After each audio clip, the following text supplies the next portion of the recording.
Chris and or Laura, did we hear, is Rob planning on being here as far as you know? Okay. He might just be running late. Okay. Well, it is 5:30 and we will get started with our study session on the 2026 proposed budget, and I'll turn it over to Director Newman. Thank you very much, and thank you, Mayor and City Council. I am excited to start talking about the 2026 budget now that it is October and will be January before we know. Can't you hear me? Thank you. Better? Yes. Awesome. If I drift off, just please tell me. So first thing I want to talk about is we have a few very small outstanding items that will be updated in November when we receive the final rates. The first is our workers' compensation rate. Right now, we expect that to remain flat. So it is flat in the current proposed budget, but we'll receive the final updated number in November. Same with employee medical insurance premium increases. Right now, there's a placeholder of 12% in the current budget. We do believe that will be enough for any premium increases we receive, but we have not got the final increases just yet. We'll have those by November 18th. And then staff is still working with the Homeless Awareness and Action Task Force to see if it will be reasonable. And at that point, we could put in a contribution for them for 2026. Kelly, can I just ask you a question? Absolutely. Yeah, go ahead. So the 12% placeholder for the medical insurance, what is that based on? What's been the experience over the last few years? So luckily, I have expert help on this one. Well, health insurance is, I know it's, I'm wondering if it's too low. thankfully, no. The preliminary information we were getting is it may be about 8.5%. So we felt comfortable with 12. That's the information we're getting. The major medical carriers in, I believe it's the beginning of October, they have to file with the state what their averages are. And given our group, I'm also told we have been with Kaiser for 38 years, which is rare, I think, for our group size. So even though it's only been 38 years, they want to keep us on their plans, and they are excited to celebrate 40 years with us, which who knows what will happen in 2 years, but It'll be but free. Yes. We can hope, right? Right. Okay, thank you. And as Catherine said, we're thinking it'll come in closer to 8.5%, but we left the 12 just to have a little wiggle room and make sure, especially knowing how other insurance premiums across the state and the country have been raising much more than that. We're going to move on to a few of the things that have been updated since the September 16th proposed budget that you received. The first one is we have added the new FTE. It's a communication and outreach and events focused position, and that position is now in the budget split 81% between the general and 19% in the Parks Fund. We did that because we really do believe this new position will be a support to all city departments. We've also added the modernization of the municipal court, including the small increases anticipated for the judicial professional service contracts, software, and courtroom security. And then city insurance, except for medical, has come in already. They were all originally budgeted at 12%. Dental came in at 3%, vision at a 0% increase, and life and an accident, death, and disability at a 0.5% increase. So that was actually a small give back. The big one we're waiting on is still the medical. We've also updated the staff pay adjustments for 2026, and I'm going to turn that over to Catherine to walk us through. Good evening. These next few slides are going to go through our compensation plans for the city. So starting with some background, our staff fall roughly in two categories. One is general government and the other is police, specifically our officers and sergeants who are in a step pay plan. That is industry-wide standard for law enforcement. So when we look at proposing increases for the proposed budget, the general government employees typically receive a combination of merit and cost of living. Our officers and sergeants in their step pay plan are eligible for a range adjustment and a step increase depending on where they fall in that pay plan. For our process, we typically survey our benchmark cities to see what other municipalities are proposing for their upcoming budgets, and we look at the economic factors to determine what's an appropriate cost of living for the city to consider. The other piece that we do is we pull CML salary data from their data system survey to see where our salary ranges fall comparatively with other benchmark cities. So some of the findings, starting with our external, looking at the benchmark cities, they are all proposing a wide variety of pay adjustment strategies for 2026. Our general government employees, when we look at the CML data, our frontline, specifically public works and admin staff, remain very competitive with other benchmark cities. Where we have fallen a bit short is with our officer and sergeant salary ranges with market conditions in the metro area. Can I ask just a quick? Yeah, absolutely. So does everyone get the merit increase, or are there situations where, due to performance, somebody does not receive the merit increase? Yes, so the merit is an up to percentage. So we are looking at a 2% merit increase, and that is based on performance. So folks are eligible up to the 2% merit, and in some circumstances may not receive the full 2% based on performance. If I could, just real quick, Catherine, go back just to that previous slide for a second. Sure. I just wanted to highlight for council, or to call back to some previous conversations that I've had with you regarding the widely varied proposed pay adjustments for 2026. You might recall this. We saw in our survey reflected what I was hearing anecdotally. Some communities are having as low as a 1% pay increase with furlough days. There's even a few communities that are doing some eliminating FTEs as a part of this. Whereas then we're also seeing other communities that are really more consistent with some post-COVID numbers, which are what I would call above average. So the range of what we saw this year, I think, is varying more widely this year than it has really in the past 3 or 4 years, which is always interesting. It suggests a lot of local conditions are existing it's not strictly just market forces that are impacting some of those increases. So I just bring that up because I think it sets the table well for Catherine's information about proposed increases. Great, thank you. So this next slide, just continuing on with our police and sergeants, because they've fallen behind with market conditions, we are proposing an 8% range adjustment, which for those that are eligible would also include a step increase. This is a change in our methodology. The table above in past years shows what's been implemented for the last couple of years as far as the breakdown between cost of living and merit. The salary ranges for both general government and police have been adjusted by that cost of living. I do want to just kind of star 2024, which is when we implemented Lloyd Graves Consulting's compensation study. So there's a little bit of a caveat to that year. It's not exactly 6%. We implemented the pay structure changes that she suggested there.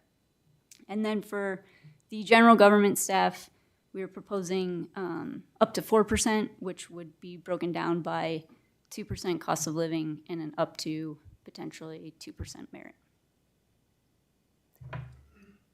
The table only shows the last 3 years, but on the right-hand side, the 4% is falling into what we've typically seen over the last 10 years of an average of about 4%. So. One question. Yeah. And so based on what you're showing there, if we make these adjustments for the police, will we be in line at that point in time?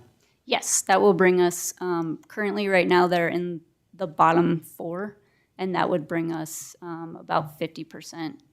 Right, because when I heard that, it surprised me a little bit because of the changes that we made 2 years ago, and we made adjustments at that time. We talked about that in terms of where are we and are we where we need to be, and all of a sudden, we're not where we need to be. So that's a great point. With that 6%, the reason why I would really star that is, as you may or may not remember, we adjusted about 7 positions specifically. Right. The rest of the general government staff was around 6%, but the PD with the step pay plan, it used to be 8 steps, it's now 6, and it fell into a range that she thought was competitive, but most of our employees who have been here a long time but also have years of experience in law enforcement are topped out, and they actually only were moved about 3 to 4%. And it's interesting too, this whole conversation this year has really highlighted, previously we had tied the range adjustments. I'm looking at Catherine the whole time to make sure I'm saying this correctly. But we adjusted the ranges so if you're topped out, that range adjustment is really where it's at, right? So if we're only adjusting it based on our cost of living increase, that cost of living increase often takes metrics that have nothing to do with even local government, to say nothing of what the market is doing within public safety. Yes, law enforcement specifically is very competitive, especially right now for top candidates. As you know, Chief, I think, loves to say, no offense, that we are the only agency in the metro area that's fully staffed, and that is not for a lack of their trying. They do referral bonuses, they do signing bonuses. We don't do any of that. Right. And I think the other communities that I mentioned earlier that are doing these 1% furlough layoffs, they are making exceptions for their police departments. So they're saying 4 furlough days, that's a pay cut, except you, police officers, you get to make your full salary still. So it's a emerging market reality that I think what you're seeing, a recommendation from staff, is we're trying to adjust accordingly with the changing market realities. And so the 8% range adjustment, does that affect all the ranges in the police department? Yes, it's a sliding scale, so we adjust it from the bottom, and that moves it through both the police and sergeant. When Lori Graves did our compensation study, one of the things she did was make sure to strategically place those salary ranges spaced so that when you get promoted, because typically we do promote from within, that adjustment from top step to sergeant, it makes sense for. I guess one of the other things, and this is kind of a good news, challenging type of a news for the chief. The point is that you have made such great changes and improved, I don't know what the right word is, but the quality of the department and the quality of our officers to work in that department, and in terms of wellness and a number of things at the end of the day, that my sense is that, somewhere there's also then a balance that takes place at the end of the day. Unless, of course, what you're saying is the changes that you've made basically put us kind of even with everybody else in terms of the quality, the professionalism, all of those non-financial things. And my guess is that's not true. My guess is we are above where everybody else is around there. And then somewhere there, that would, you're factoring that into the overall. I mean, you got a reaction to that, or?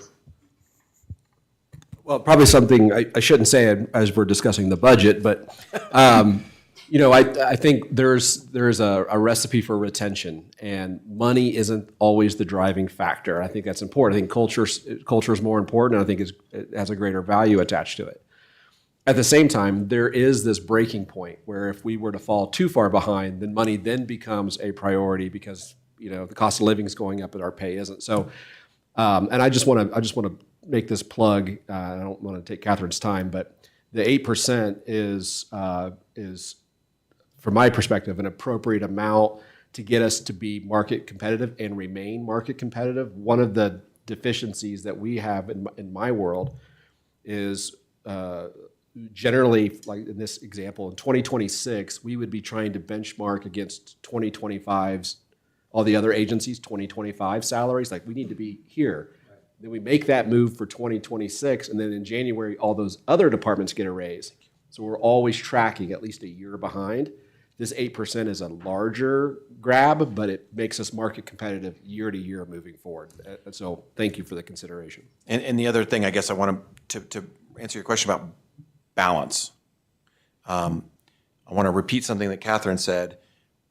We, in 3 years, actually 2 years really, the police department market, we had fallen to the bottom 4 of our benchmark cities.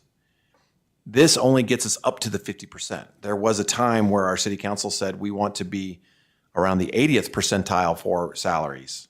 We're falling well short of that. We're just trying to get up to what we would call, it's a huge increase. So we've got to balance it, right? We can't really keep up with that 80%, but what can we do to remain competitive that where we don't hit that tipping point that the chief is talking about? So I think we were very mindful of that balance that you're referring to in our discussions for this change in policy. I apologize, I should know the answer to this, but what is our indemnification policy for the force? For any legal, I just want to make sure I understand. Yeah, dollar amount for any legal Yeah, so, brought against officers. sure. Through CIRSA, we have all of our liability coverages. One of the reasons why it has been important we stay with CIRSA is because they understand with the state legislation, with SB 217, that it is, law enforcement is taking on maybe more societal changes than the position was intended years and years ago. So part of SB 217 is providing coverage with a deductible that meets their minimum levels in the law, as long as that action was within the scope and duties of their job. But the city has different liability coverages, 5 and 10 million for larger claims.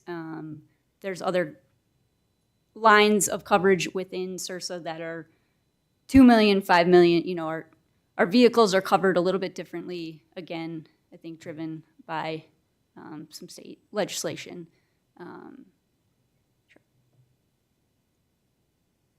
Okay.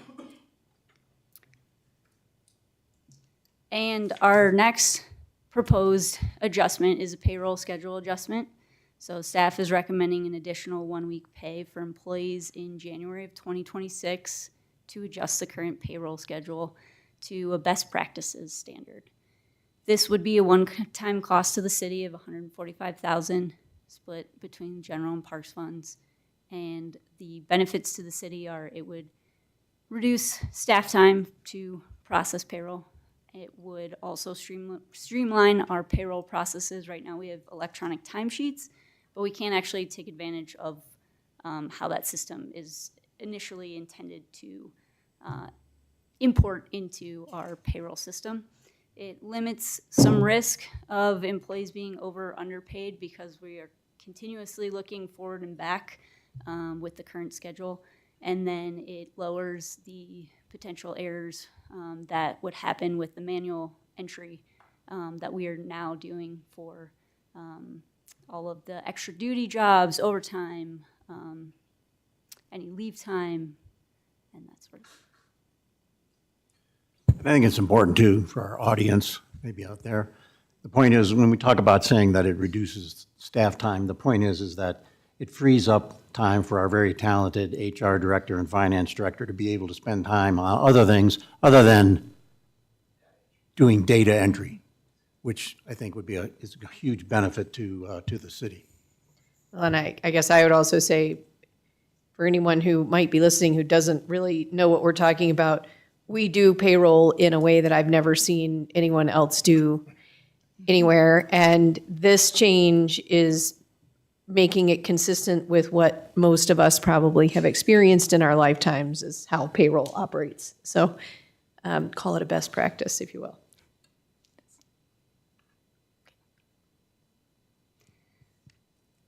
So just for visual, this is our current calendar. The highlighted green is a typical pay period. So if we continued on our schedule, these would be the dates that we would be paid. Currently, right now, when we are paid on the 16th, we are being paid almost in real time. So for those dates highlighted in green, they get a check on the 16th for the regular hours. The timesheets that we are reviewing are the 2 weeks prior, which also causes issues for auditors when trying to audit leave time at the end of the year, beginning of the year for our fiscal year. Then we are constantly making these manual adjustments. The timesheets are electronic and have the potential to be imported, but unfortunately, because of this schedule, it hinders and we are not able to access that key component of the software. And this would be the adjustment that we are proposing. So that same highlighted area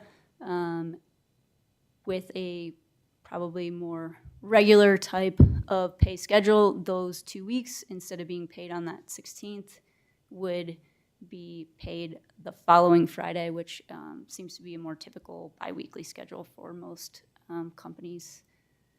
Thank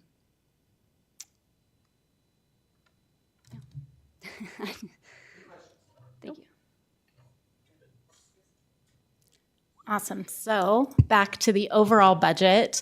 Right now for 2025 and 2026, our budget summaries, our total full city revenue sources for 2025 are estimated at year end to be about 18.9 million.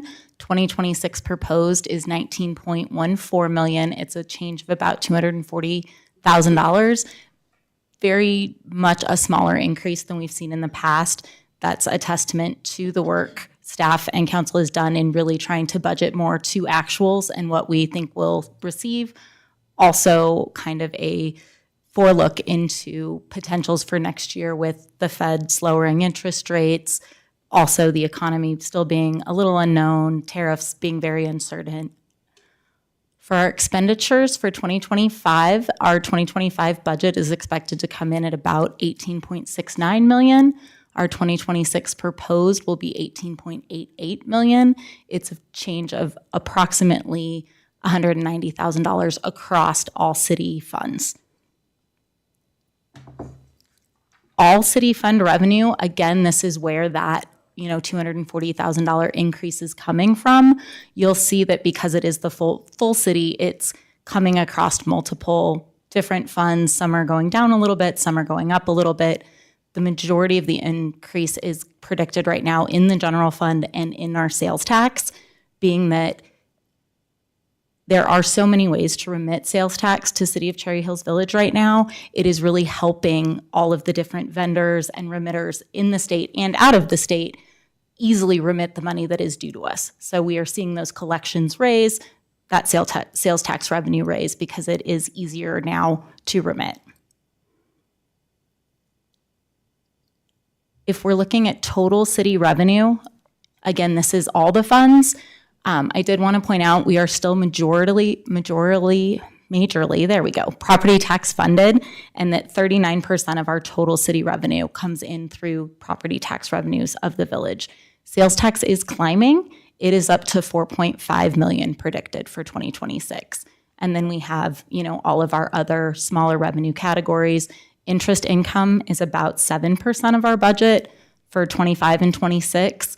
We'll see how that goes and continues. We're hoping to maintain our interest income strategy, maintain those high interest rates when we can get them.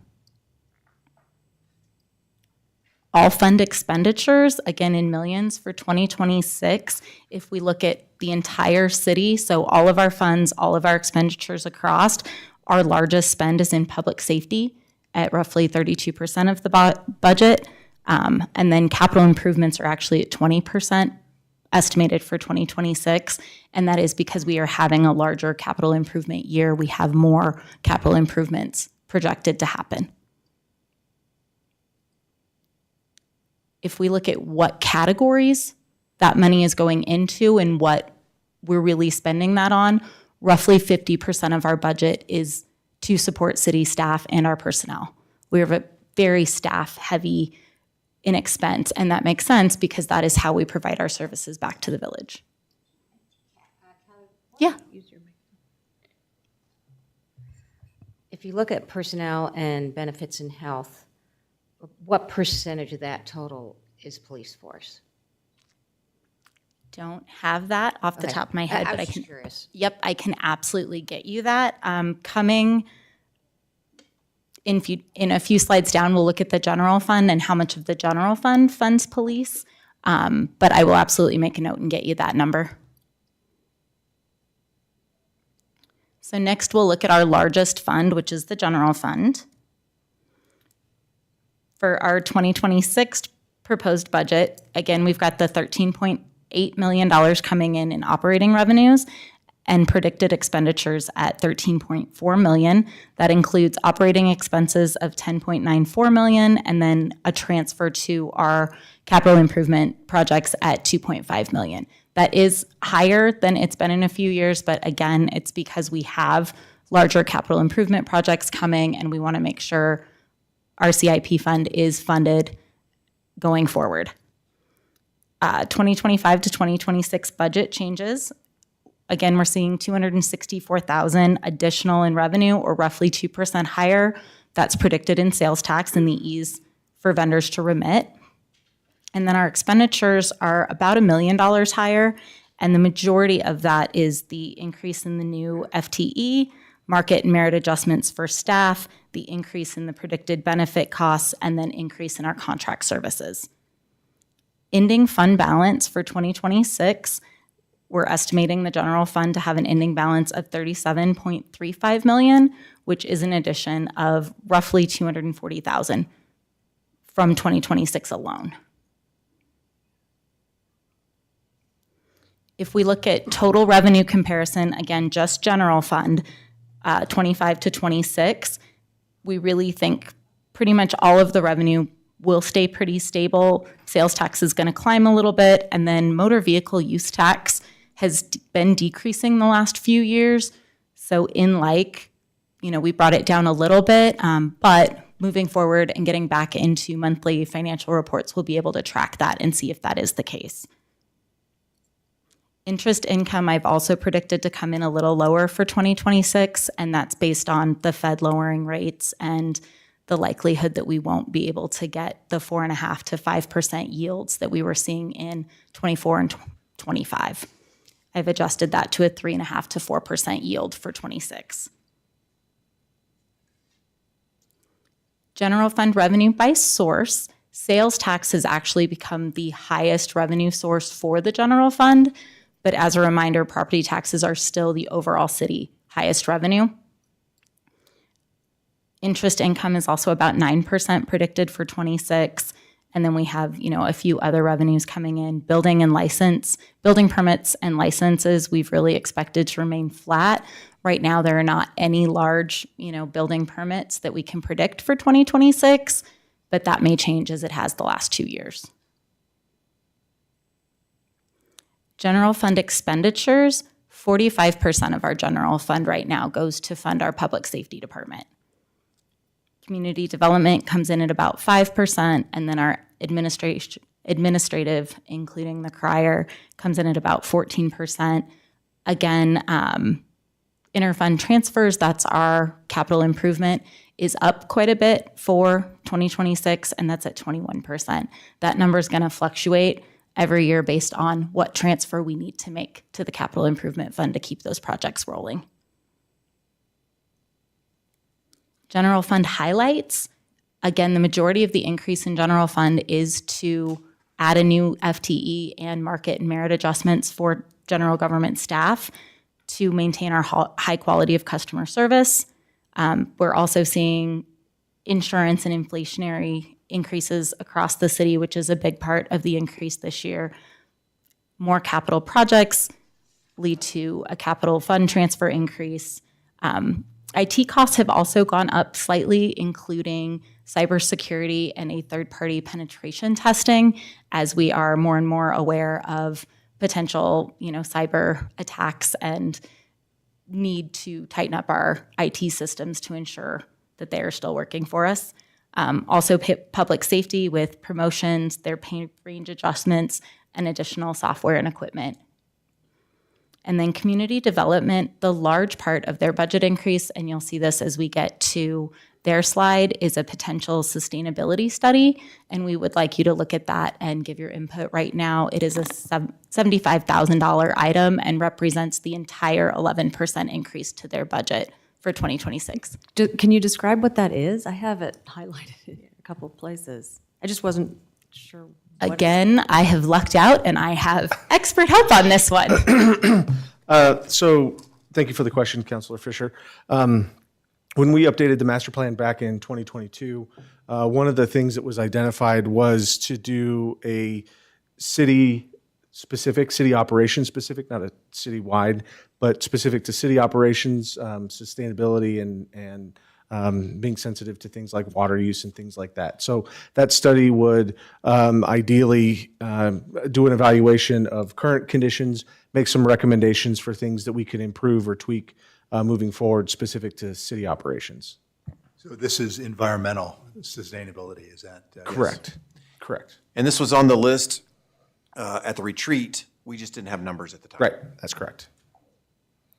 Is that 75,000 seems like a large number to me for such a study. Is that market, or how did you come up with that estimate? Good question. The price range for those types of studies can vary wildly depending on what the scope of work is. 75,000 seemed like enough to do what we would anticipate the scope of work to do, which would be to do an analysis of existing conditions and existing procedures and then make recommendations moving forward. And I think, from my view, is I think it's worthy of council to readdress that and talk about it again, because I know that that's what the director basically is looking for, is direction tonight with regard to putting forth the budget that will come before us. And I, for one, would like to talk about it again. Should we do that when we get to the slide? Do you want to do that right now? You were saying there's a slide specifically for each department, it sounds like? Yes, ma'am, there is. Okay, maybe when we get to those department slides, then we can do that. Perfect. Thank you. Proposed general fund increases by department. Administration and crier is roughly predicted to change about 10%. The majority of that is the new position, as well as market and merit increases for staff and increasing contract services, all that run through our administrative department. Judicial budget is expected to go up by 9%, but that's a $16,000 increase, and that includes additional dollars for judicial services, as well as potential software upgrades if we need them, and market and merit adjustments for staff. Community development is 11% increase. Again, the majority of that is that $75,000 sustainability study. Public safety is expected to rise about 12%, and that is the sergeant promotion, as well as the range adjustment for PD staff. And then public works is expected to go up about 5%, and that is the market and merit adjustments. So sorry, can you go back to that? I just had a couple of questions about that from the staff memo. The admin, this might be more for city manager.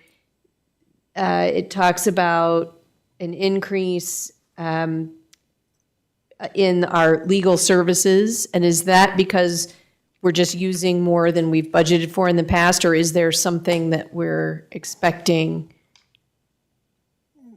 I mean, yes, obviously we come up and we're going to have legislation coming up again. I think this is really reflecting what we've seen as far as our usage given our current climate.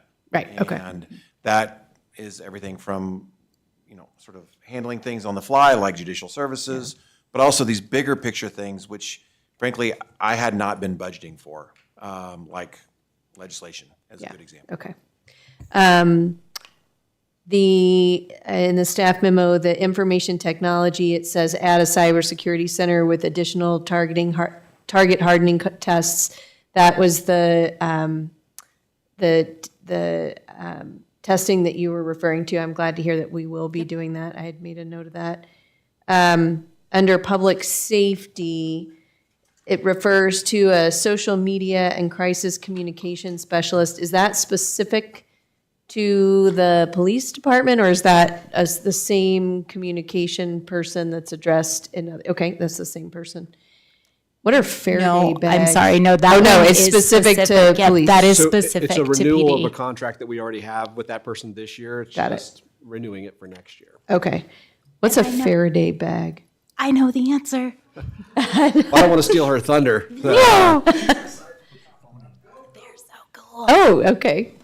Yay. So, no, I want one for my son, for my teenage son. But when you put an electronic device like a cell phone in them and shut them, it stops any contact to that phone. Okay. So, sorry, this is where I get very excited.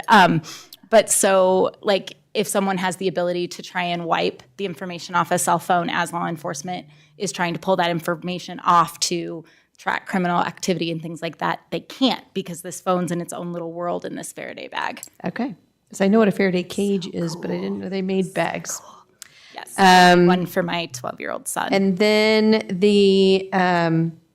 I was having a hard time understanding this sentence under the COP debt payment and interfund transfer to the capital fund. It says, the general fund pays 49.6 of the annual principal and interest payments, as well as receiving that amount of the total annual property tax collections as shared with the Parks and Recreation. I don't understand what that means. So right now, we pay for our certificate of participations, the principal and the debt portion, out of both the general fund and the Parks Fund based on the amount of property tax revenue that the general fund and the property tax fund and the Parks Fund receive. Okay. And so that's what that's saying, is we're saying, hey, we pay X amount in total certificate of participation, principal and interest, but we split those payments between the general fund and the Parks Fund as the revenue comes into the city. Okay. And is that 49.6%, how is that split determined, I guess, is the question? That is based on, The percentage of the revenue that goes to each? yep, correct. Got it. Okay. All right. No, I don't think that's true. No. That's not true. Okay.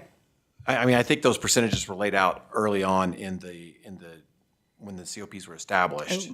So is it based then on what at some of the COPs went for the park and some went for, it's based on, okay, so it was based on that initial analysis that we did that said this much of this expenditure is, It's not discretionary as well. We don't really have a choice on that right now. yeah, okay.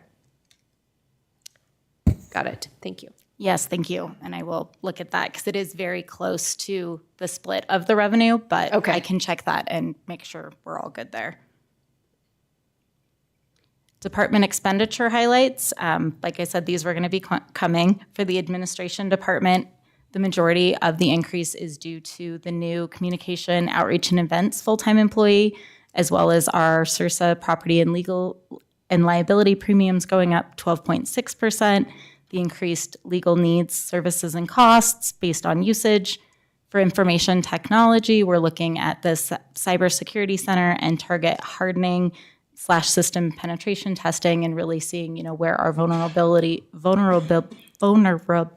are and where we need to go from there, if anywhere. And then for court, we're looking at a modernization of our court processes and proceedings, new professional services contract for our judge.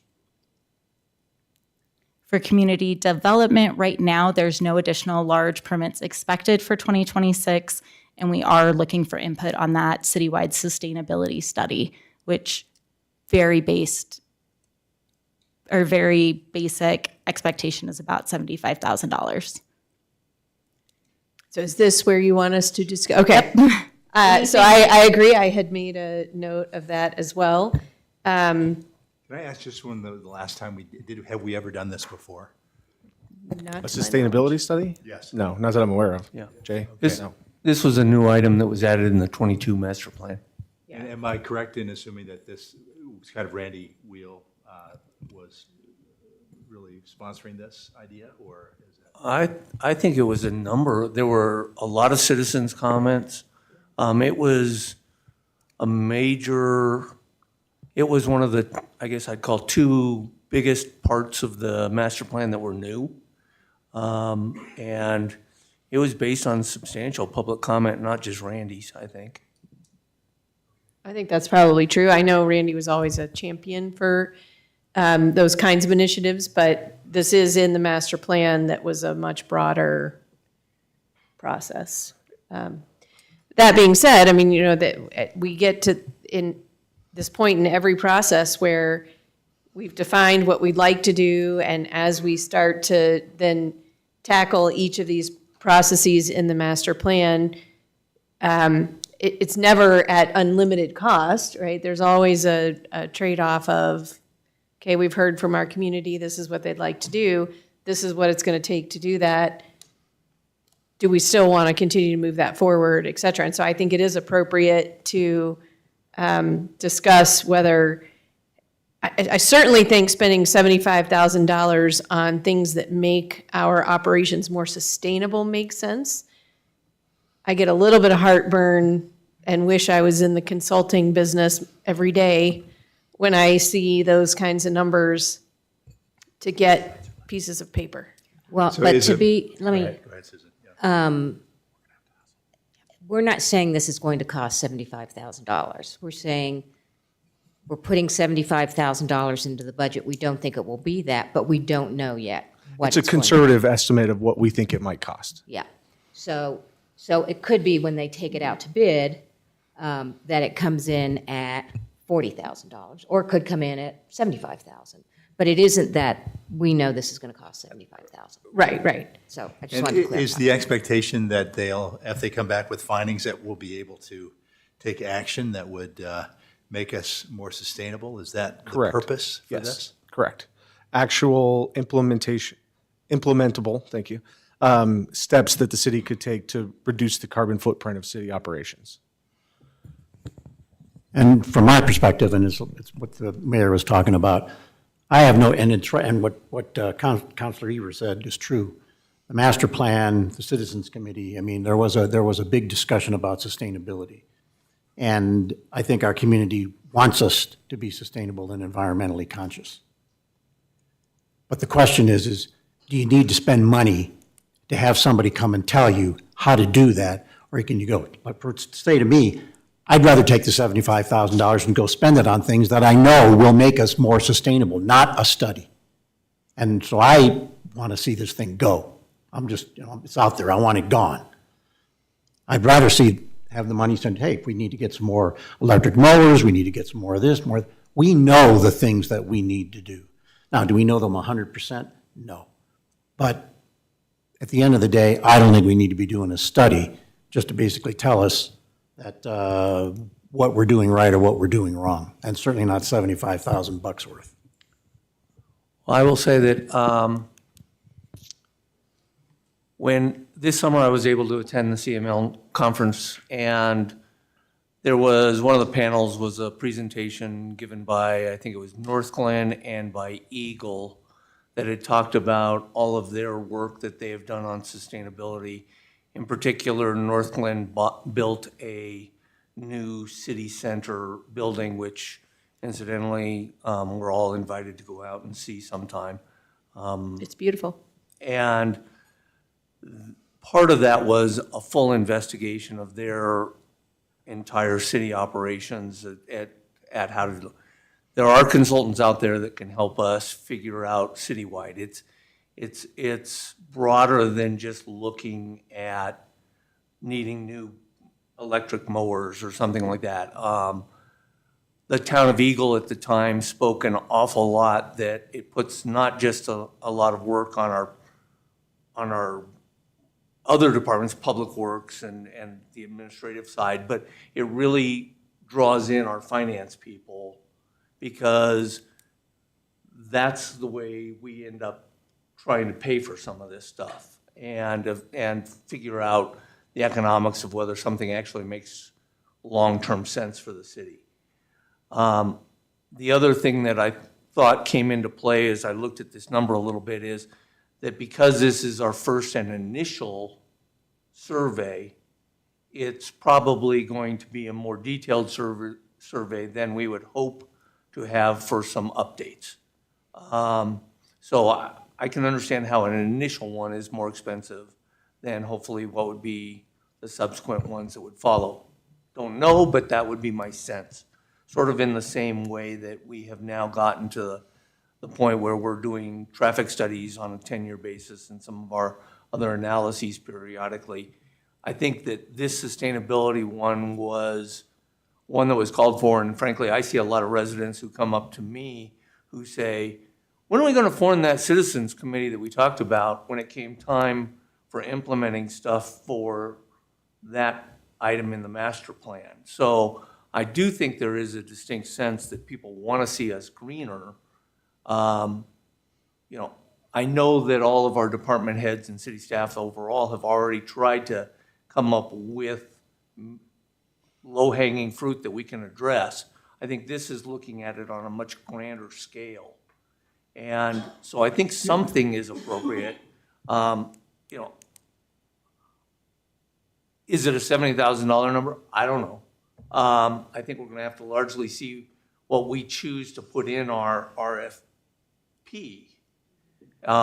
And I think right now I'd rather see a conservative number in the budget than I would that we can pare down based on when we get additional reports from our department heads of what they want to see in this study.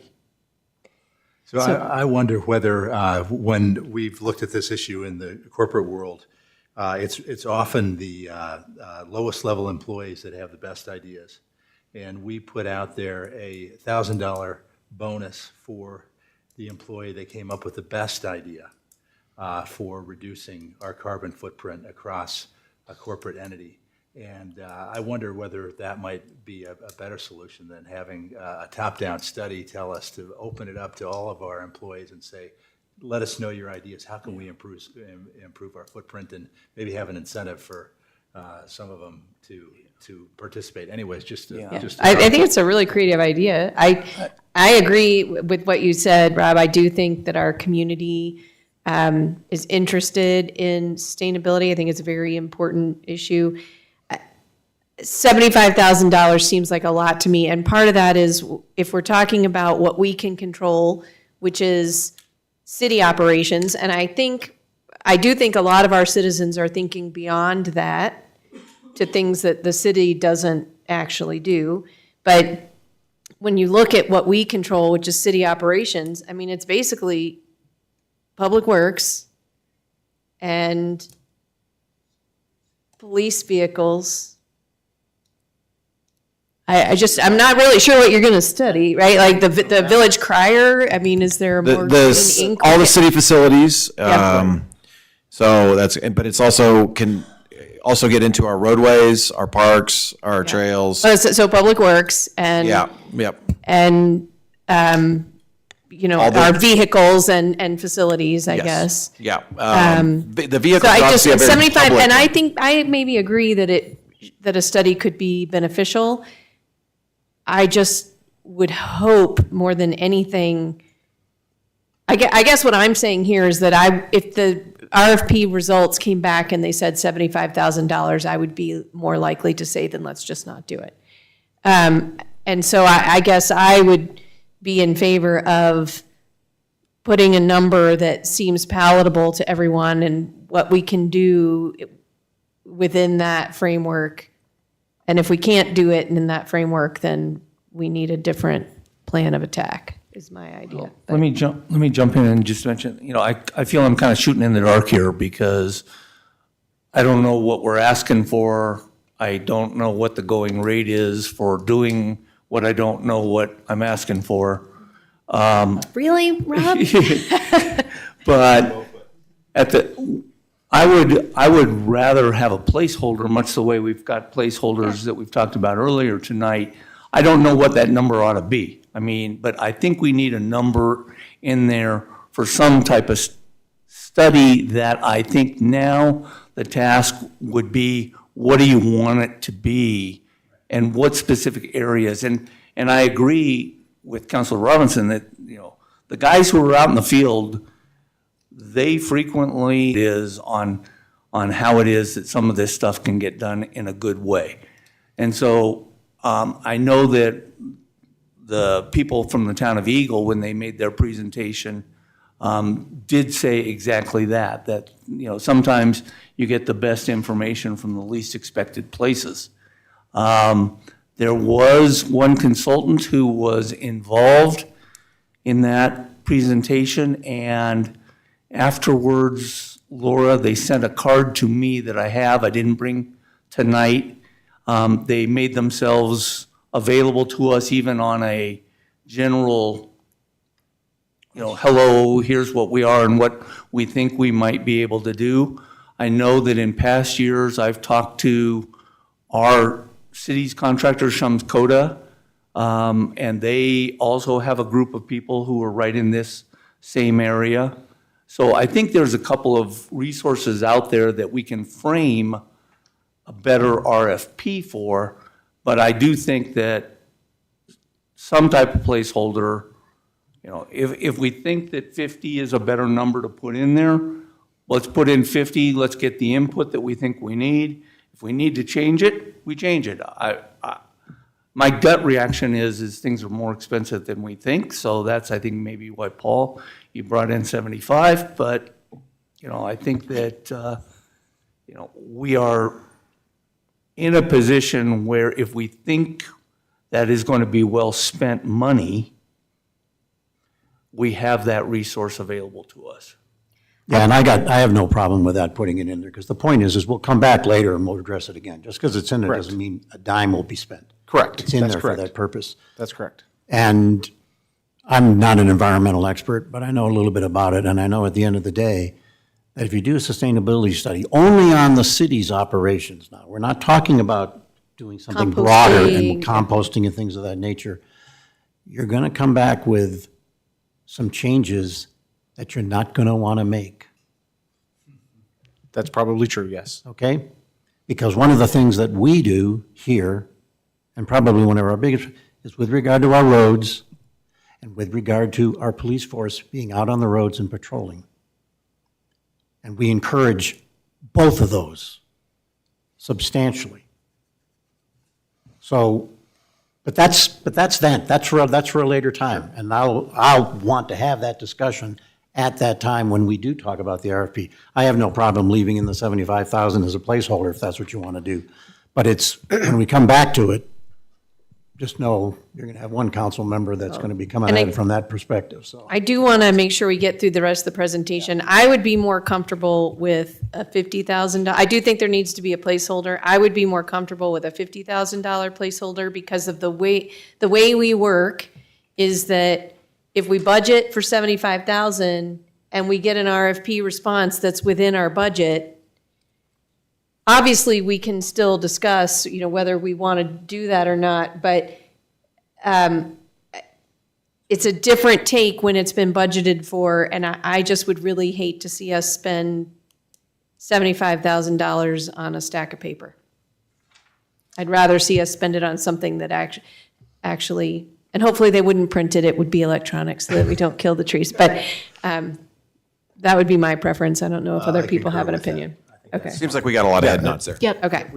I will make that update. Thank you. And then let's continue. Yes, so we do need to get a move on a little bit. Public safety, the big changes are the reclass or the promotion of the officer to a sergeant position, increase in their contract services, additional software costs, and then equipment included in capital replacements. Public Works actually has a decrease in their contract service and building maintenance, small increase in training for APWA, and then they have some additional equipment in the capital improvement budget for the year as well. So we will get to that. Parks Department also had a decrease in their overall legal costs. That is from no longer having a separate attorney for Quincy Farm in 2026, decrease in materials and supplies as they've got quite a bit of inventory that they're now using up, and then Quincy Farm projects and the new parks truck are included in the capital budget. Capital fund highlights, very quickly, just a reminder, we had moved some specific revenue lines to become capital fund revenue and help fund our capital projects going forward. That includes the specific ownership taxes, motor vehicle registration fees, the highway user tax fund, county road and bridge share back, and then starting this year, we've also added a line for other income and reimbursements for items that we're buying out of the capital budget. For 2026, that includes a $60,000 radio replacement reimbursement from the 911 authority. We did have a small update in the capital revenue fund from the September version, and that is in the highway users tax fund. The state came back and said, we originally thought it was going to go down by about 36% and come in closer to 133 in revenue. We now think it'll be closer to 262. Again, we'll have monthly financials next year and be able to watch that a lot closer and see if that's really where we're coming in at. Right now, we are on track to bring in the 214 for 2025. Total for our capital fund expenditures for 2026, right now we're budgeting $3.7 million. That includes $146,000 for PD, including an admin vehicle replacement, a traffic enforcement speed trailer replacement, and those radio replacements that will be reimbursed by the 911 authority. Public Works is about $2 million, including the largest purchase of that being the asphalt replacement and mill and overlay at $1.5 million, as well as some additional equipment and studies. Administration is about $100,000. Again, this is a placeholder. It includes City Hall security updates, modernization of court, and then our IT replacements, upgrades, and the cybersecurity upgrades. Parks Department is 1.4, including the Quincy Farm Eastside Farmhouse at 1.2 million, which you'll see during the annual plan presentation tonight, as well as parking, Quincy Farm parking for about 100,000, and then our regular trail improvements, an additional truck to work on those trails, sidewalk sweeper, mower replacement, and the yearly skid upgrade. Kelly, you got about 2 minutes, so I know, I gotta go. just highlights. Turn on your mic. Quick question there, Kelly. In the Quincy Farm annual plan, they have $1.1 million as the East Side Farmhouse. We have $1.2 million. Wondering about that. And then how did we come up with these big numbers for the farmhouse? Yes. So we actually have later on the agenda is the Quincy Farm annual plan. So we'll have an opportunity to dive into those numbers with gusto. One thing, though, Kelly, and I can talk to you later about this, because we don't have time, and everybody's eyes will glaze over if I dive into the numbers in the capital fund, because there are some funny numbers in there with regard to, ending budget from last year, from 2025, and starting this year and whatever. But the one thing that I do see is, because we do have a big transfer from general fund, and we have an ending fund balance of $2.2 million. And again, it really doesn't matter at the end of the day, but the point is that we don't really need to have much of a fund balance in capital.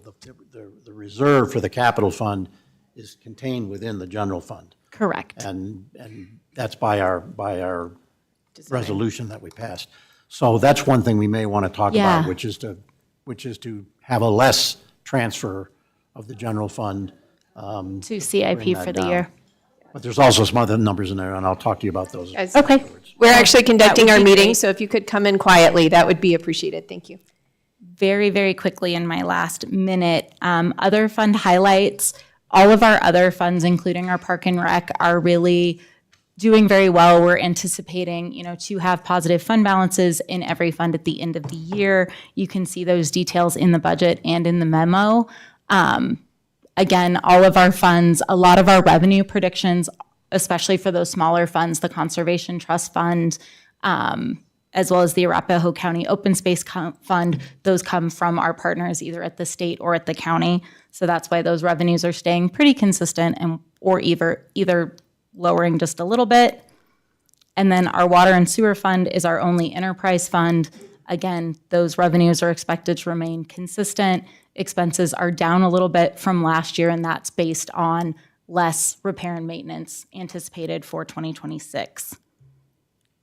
Long-range financial forecast is generally unchanged for the most part, at least in revenues from the prior year.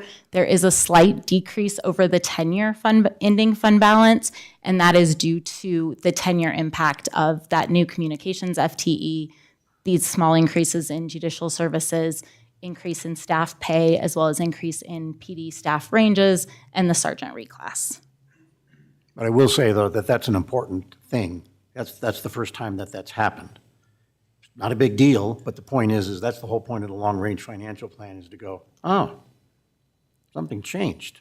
Yes, and Take we a look. can, So when we go over the long-range financial plan, when we do the retreat, that will be something that we'll want to talk about, in my view.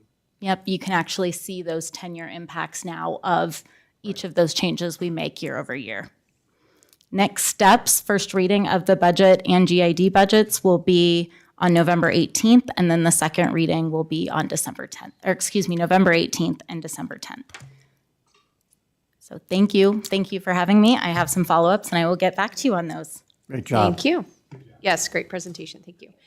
It is now 6:31, and I will call the regular meeting to order. Will the clerk or someone who has a voice please call the roll? Counselor Eber, Here. Mayor Pro Tem Holden, Here. Counselor McGuire, Here. Counselor Robinson, Here. Counselor Fisher. Here. Please stand for the Pledge of Allegiance.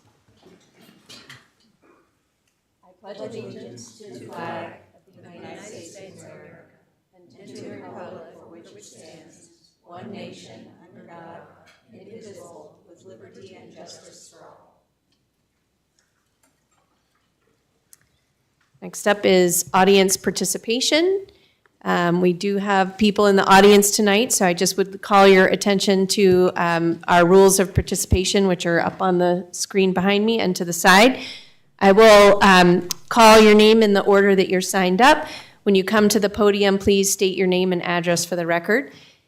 Each person has 5 minutes per speaker. We don't allow people to cede time to someone else. We also ask that we maintain order in the chamber, and that means please no applauding, no booing, no clapping. We'll just be respectful to everyone's opinions. And that we ask that your that's for a public hearing. I see a lot of people here are signed up to speak regarding traffic light at Franklin and Bellevue. I want to be very clear. We've gotten a lot of feedback on this issue, and I want everyone to understand that there is no proposal before the council at this time. So when you're saying something like vote for something or vote against something, there is nothing to be voted on before the city council at this time. So we are accepting your input of things that you might ask us to consider or not consider. But I just want to be very clear that it's not on an agenda somewhere waiting to be voted upon. Oh, yes, and then the last thing, if you haven't spoken at city council in the past, or if you're new to this, this is an opportunity for the community to speak to the council. It is not a back and forth dialogue. So we will not respond to anything that you say. Please don't take that as a slight or an offense. We're just here to listen to your thoughts and comments. The first speaker, I believe, is Scott, is it Rivas or, I'm not sure. Oh, okay, and then, so come to the podium and state your name and address for the record, and after Scott will be Jeff Wilkins, so you're ready after Scott's done. You have 5 minutes, thank you. Okay, thanks for your time today. My name is Scott Riesig. I live at 9 South Lane, Cherry Hills Village. I'm here today to speak about the proposed traffic light at the intersection of Bellevue and Franklin, otherwise known as Annie's Light. I'm a resident of Cherry Hills and have seen a lot of change in the neighborhood in the 9 years that I've lived here. There are so many young families that have moved in, and many children in the neighborhood are approaching driving age. I myself have 3 daughters, 13, 12, and 9, and soon they will be driving themselves. At its current state, I would not allow them to use the intersection at Franklin and Bellevue. I've seen with my own eyes how fast people travel on Bellevue, and if you head out of Old Cherry Hills on Franklin and you want to make a left and head east, you usually have to pound on the gas and make a break for it. It's not all hours of the day, but from 7 to 10, 3 to 6, it's pretty busy and dangerous. I know we want to preserve as much as we can in Old Cherry Hills, and we don't like change, but circumstances change. We have more traffic, we have bigger cars, we have more children, and many of them will be new drivers heading to Cherry Creek High School, and they need to make that left onto Bellevue. Change is uncomfortable and changes can be expensive, but now we are talking about public safety. We've already lost one beloved member of our community, and we cannot afford to lose anyone else. Thank you for your time. Thank you. Next is Jeff Wilkins, and after Jeff is Pete Piccolo. Hello, Jeff Wilkins. I live at 2875 Gray Street. That's in Wheat Ridge, but we have family that lives in Green Village. And I'm here to support the installation of a traffic light at the corner of Bellevue and Franklin. While we don't reside in the neighborhood, we visit family there, and I can attest that the intersection is consistently extremely busy and dangerous. I'm married to Kylie Presley, the niece of Andy Goldberg. And on the morning of May 30th, 2024, Andy, who we affectionately called Auntie, was finishing her morning run and crossing this intersection when she was struck by a car that was turning onto Bellevue from Franklin Street. Had there been a stoplight with a crosswalk at this intersection, I believe we would not be here today. During the trial, the person who was driving this vehicle, their lawyer said maybe the most telling evidence that this intersection has far exceeded the demand for a traffic signal. He said they conducted their own study of that intersection in 19 out of 20. That's 95%. That 95% of the cars that were turning left cut the turn into oncoming traffic in order to gain some speed and merge over. As you know, there isn't a median or turn lane on Bellevue to make this action legal or safe. I believe unintentionally that the lawyer proved a point that if 95% of drivers are driving illegally to make these turns out of their community, then we all must make the proper assumption that the intersection is inherently dangerous.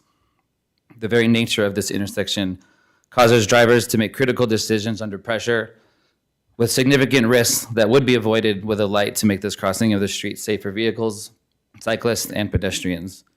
As a family member who has lost somebody who was loved dearly, someone who still travels to this neighborhood frequently to see Jerry, Andy's husband, and other family members that live in that neighborhood, it has been made even more glaringly obviously that a traffic light is the only suitable fix to this extremely dangerous intersection. A light-up crosswalk alone will not be sufficient. The danger of vehicles turning out of the neighborhood will persist even with a pedestrian-activated light. While pedestrian and cyclist safety may be marginally improved, the fundamental risk of car accidents remains unchanged without a full traffic light. As elected members of the council, it's your responsibility to serve and protect this community. While some prefer their quiet neighborhoods, safety is far more important than a quaint appearance. Car accidents and preventable tragedies are unacceptable. This intersection poses a clear risk and urgent action is needed before another lives are lost. Safety doesn't stop at the end of the street. That intersection is dangerous to the community and must be fixed before we have to go through this issue again. The community needs tangible action. Thank you for your time and consideration to this matter. Thank you. Next is Pete Piccolo, and after Pete is Whitney Carlin. Good evening, council members. My name is Pete Piccolo. I'm at 1777 South Clarkson in Denver. And I'm here on behalf of a nonprofit called Bicycle Colorado. Bicycle Colorado was established in 1992 for the purpose of expanding safe access to biking and walking throughout the state. And my work and the work of my teammates is made possible through the generous support of over 10,000 members across Colorado, including a number of them who live in Cherry Hills Village. I hope my comments on traffic safety will inform this conversation. I want to ground my comments in a little bit of data, which a lot of people don't know. So this year, 650 to 700 people while engaging in the routine and sometimes mundane activity of traveling from their point A to point B will lose their lives on Colorado's roads. Included in that figure will be this year 130 to 150 bicyclists and pedestrians. To look at this data from a slightly different angle, today, more likely than not, 2 people will lose their lives in traffic crashes in Colorado. This week, a bicyclist and a pedestrian will be killed in Colorado. Multiply those figures by 5 to estimate the number of people who suffer a serious bodily injury in Colorado in traffic crashes. So the good news, I suppose, is for those who work in transportation and focus on traffic safety, these folks know how to dramatically reduce traffic crashes and fatalities. The challenge of addressing this public health epidemic is not one of figuring out what works. It's one of building political will to accelerate the implementation of proven solutions. One of the main contributors of traffic crashes is how we design our public right-of-way, which too often prioritizes vehicle throughput, street parking for vehicles, and sometimes the interest of a few vocal members in the community over the broader interest of public safety. That just kills me. I've been doing this work for almost 8 years now, and there are just so many incidents where the pace of implementing proven solutions, simple low-cost solutions like curb bump outs, elevated crosswalks, and traffic signals, just takes far too long, and this delay has cost. Not far from my neighborhood in Wash Park, we advocated for over 5 years for less than 1 mile of a bike lane connecting Wash Park to the Cherry Creek Trail. And it wasn't until a young mom, shortly after giving birth to her second child, was hit and killed that that bike lane was finally installed. Or I think about Highway 119 in Boulder. For over 15 years, people have advocated for putting a rumble strip on Highway 119 because the traffic patterns, the number of bicyclists, led folks to conclude that this is dangerous. Folks advocated for over 15 years for a separated bike path. It wasn't until 2 years ago when a 17-year-old aspiring Olympian riding his bike was hit and killed that 2 months later, a rumble strip is installed, and now work has begun on a separated bike path. I'm here to ask you, when this does reach your desk, to install a traffic signal at Franklin and Bellevue, and to do so quickly. It is in the interest of public safety, and we've learned that delay has a tremendous cost, sometimes the cost of lives. Thank you. Thank you. Whitney Carlin, or is it Whitney or Whitner? Sorry, Carlin, and after is Paul Murray.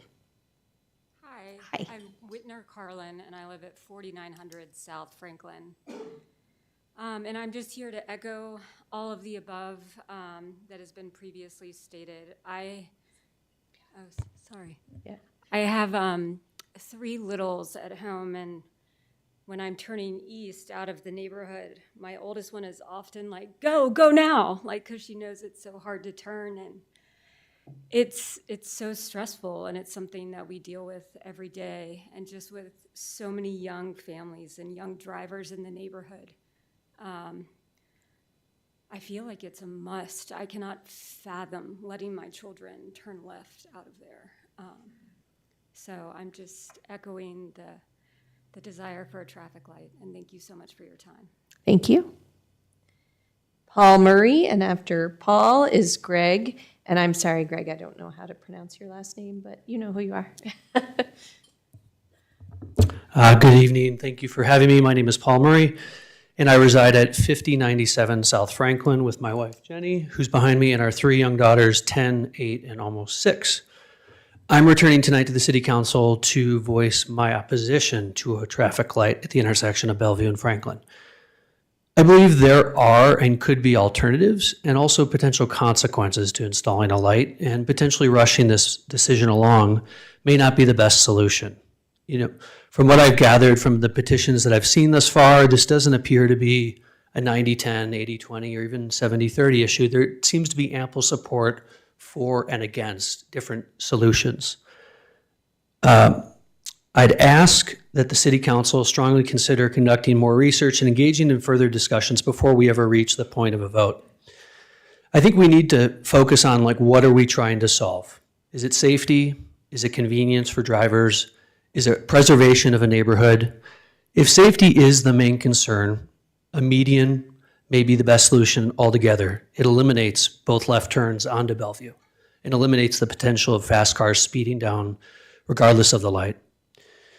I also believe installing a light will likely lead to an increase in cut-through traffic across and past my residence, which may not be safe either for my kids who ride their bikes down Franklin, for me when I walk my dog at either 6 a.m. or 11 p.m. at night, or it could result in a tremendous uptick in turnarounds because drivers are too impatient to wait at the intersection. I believe that all the residents nearest the intersection that I've spoken to generally oppose the light, while many of those in favor live much further down the street or even miles away. I think there should be strong consideration given to those most impacted by this decision. Thank you for the opportunity to speak and your time tonight. Thank you. Greg, and then Lauren. And you can enlighten me so I don't butcher your last name. And then I'll get it right when Lauren speaks. It's okay. You wouldn't be the first. My last name is pronounced Jeffra. I'm Greg Jeffra. My family and I live at 5060 South Franklin Street. My wife Lauren is here.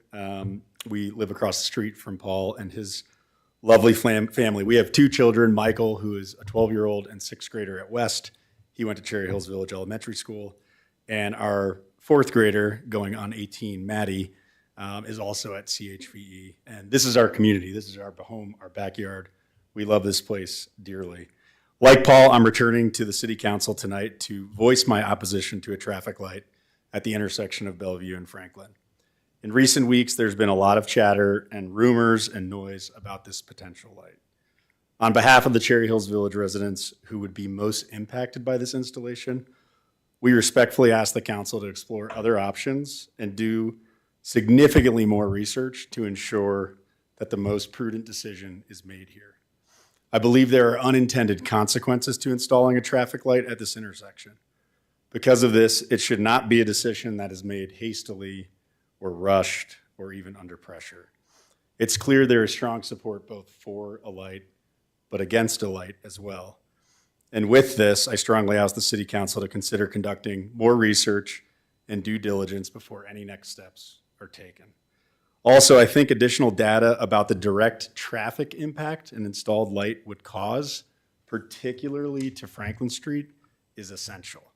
Paul mentioned it, but I fear a light will increase traffic on an already pretty darn busy street.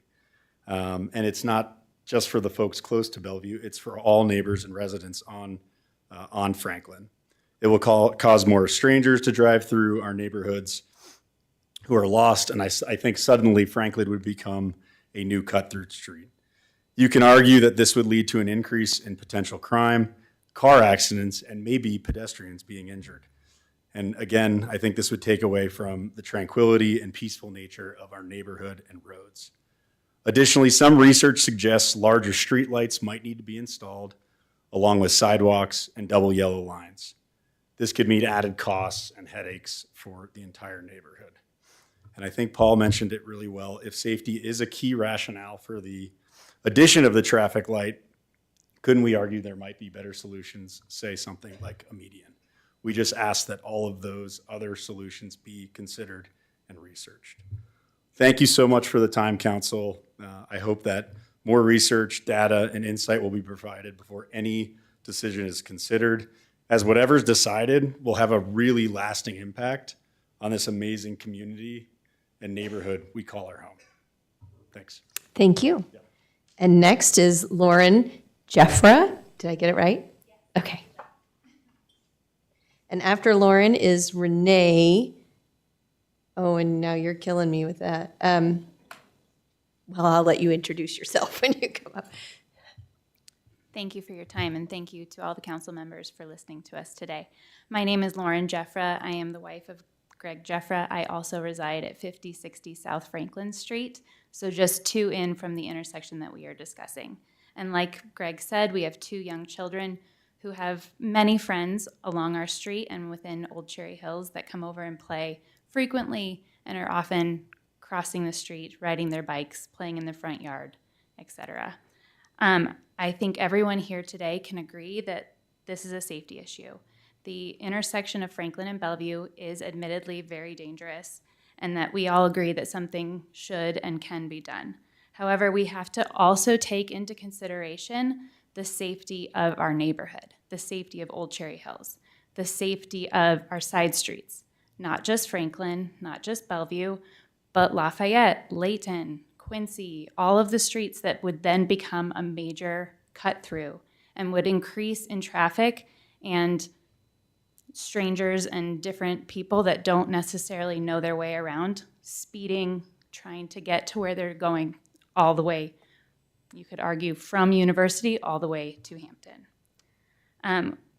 If we really want to call this a safety issue, we need to not only consider that intersection, but our side streets, our pedestrians, our children at play, and also the privacy and sanctity of our homes. And I do believe that there are alternatives that we can explore and research that would satisfy all parties. I thank you very much for your time, and I thank you for the research that I hope you will do. Thank you. Renee, and then Jim.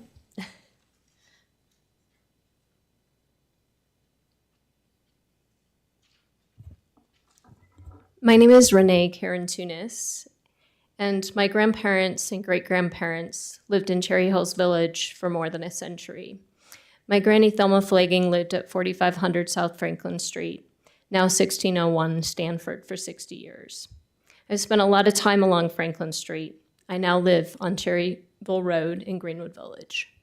In 1997, my brother was hit by a car at 67 miles per hour as a pedestrian crossing Broadway near the car dealerships. It is for this reason I oppose the traffic light. Shifting traffic from State Highway 88 into our residential neighborhoods is extremely dangerous. It isn't what could be. There's historical and empirical evidence to support cut-through traffic through the neighborhoods. Families that would most be affected will live along Quincy, Franklin, and Cherryville, but as well those along Layton, Summit, Tufts, and Stanford. And for other streets, no one really knows because there's not been any studies done. Families, young and old, walk, ride their bikes, and use our streets where we live as an activity loop. The Highline Canal crossing is used by those on horses, walking, running, and riding their bikes, and it crosses Franklin Street. It's already a little dangerous, particularly for people that don't know the neighborhood. For 8 years, Cherryville has been somewhat more peaceful as of recent, since they installed the turn lanes at University and Bellevue. If you want to consider running stop signs, driving the wrong way down traffic circles, and speeding down our street to be safe, that is with mitigation. Most of that comes right now from University over to Bellevue. But now we're going to have traffic coming the other way too. For 14 years prior, and almost 2 decades prior to that, so the 14 years we lived there, it was an issue when we moved in and we didn't even realize how much. One of our neighbors had Greenwood Village put a trailer with a speed sign in their yard, and she was trained by the Greenwood Village Police how to use a traffic radar gun. Fathers threw branches at trees and cars and chased them in an attempt to slow them down. It happened every day. One neighbor built a new home along Cherryville, Mike and Jane McDonald, only to build a new one further back in the neighborhood later because of the issue with their 4 children. We've had many orange cones and children playing signs lining driveways in the street. It is an issue. It has been a much worse issue, and it will become an issue. After 8 years of a calmer environment, we don't want that danger to be exacerbated by the installation of a traffic light, rerouting traffic yet another direction through our neighborhood. Much can be done to improve the traffic safety along State Highway 88, but rerouting it through our neighborhoods is not the answer. We do ask, when it comes before you, to please consider the safety of our families and our children. Thank you so much. Thank you. Renee, could I ask I your address? I think you said it's on Cherryville. 1885 Cherryville. 1885. Thank you. Thank you. And then Jim. Karen Tunis. Ah, okay.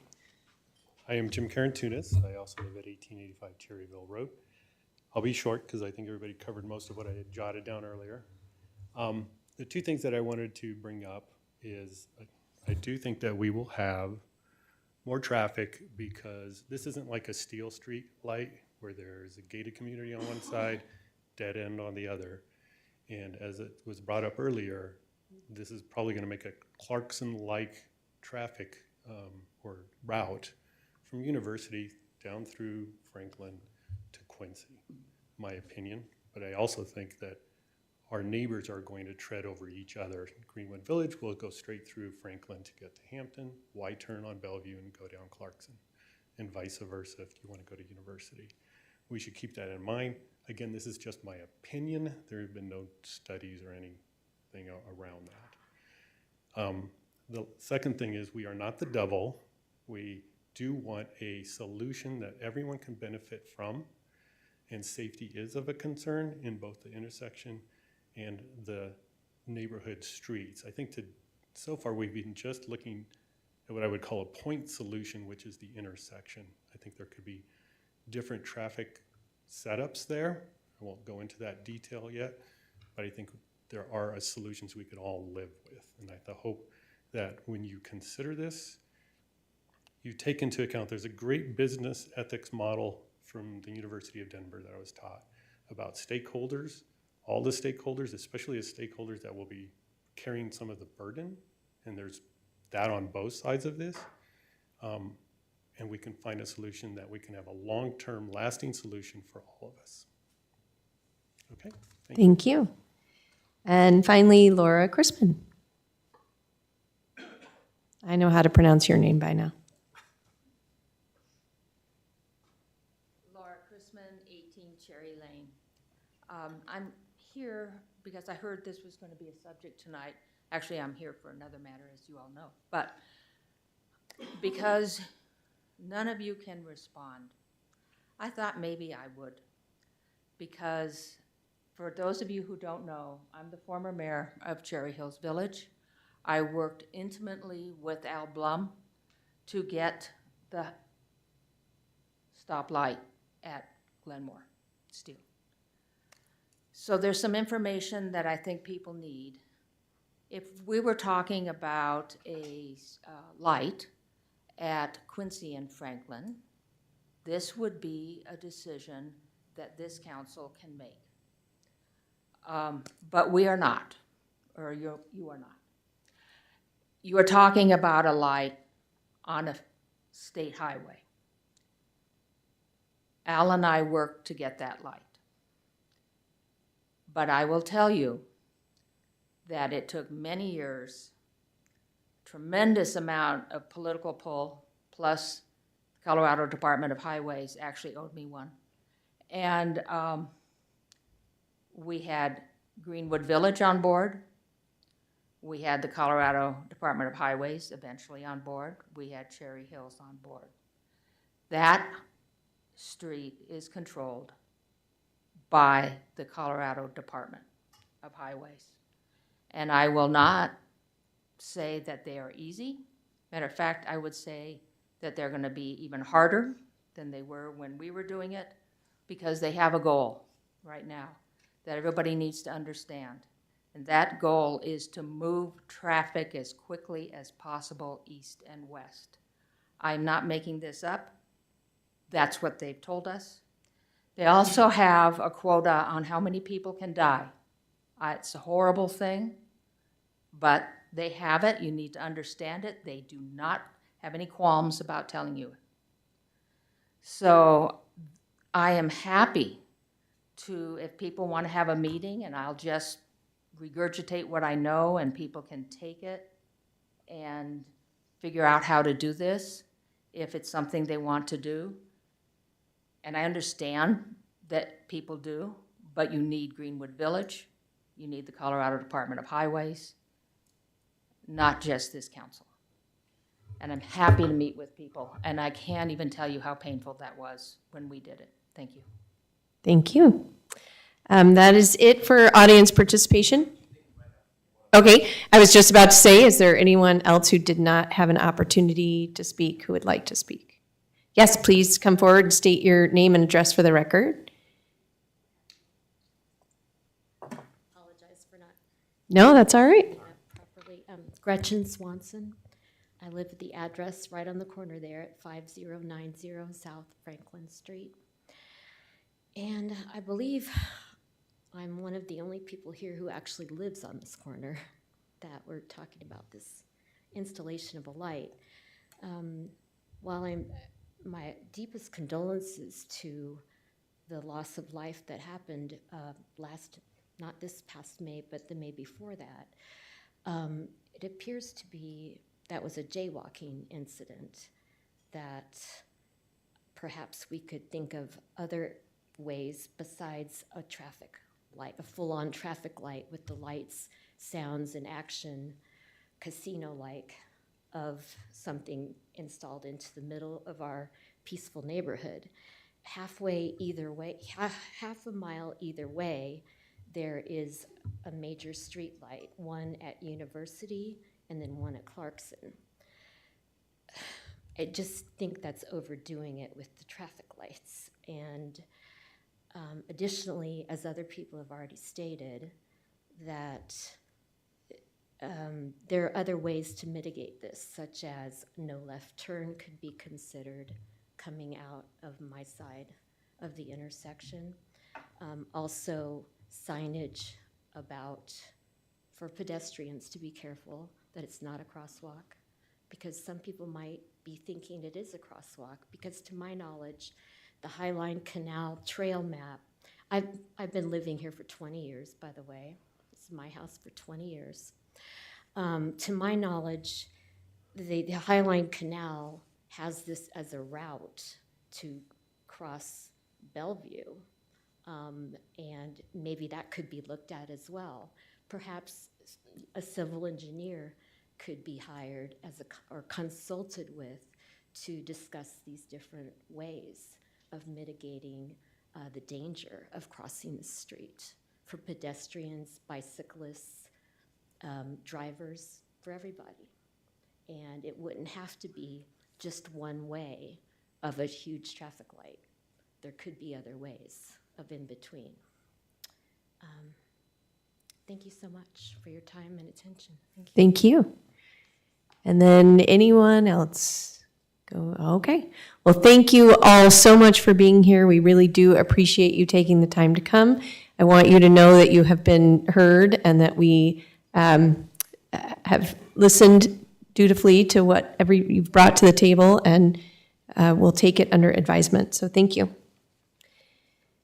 And you feel free to leave. You don't have to stay unless you want to hear about the exciting plans we have for Quincy Farm, which is very exciting.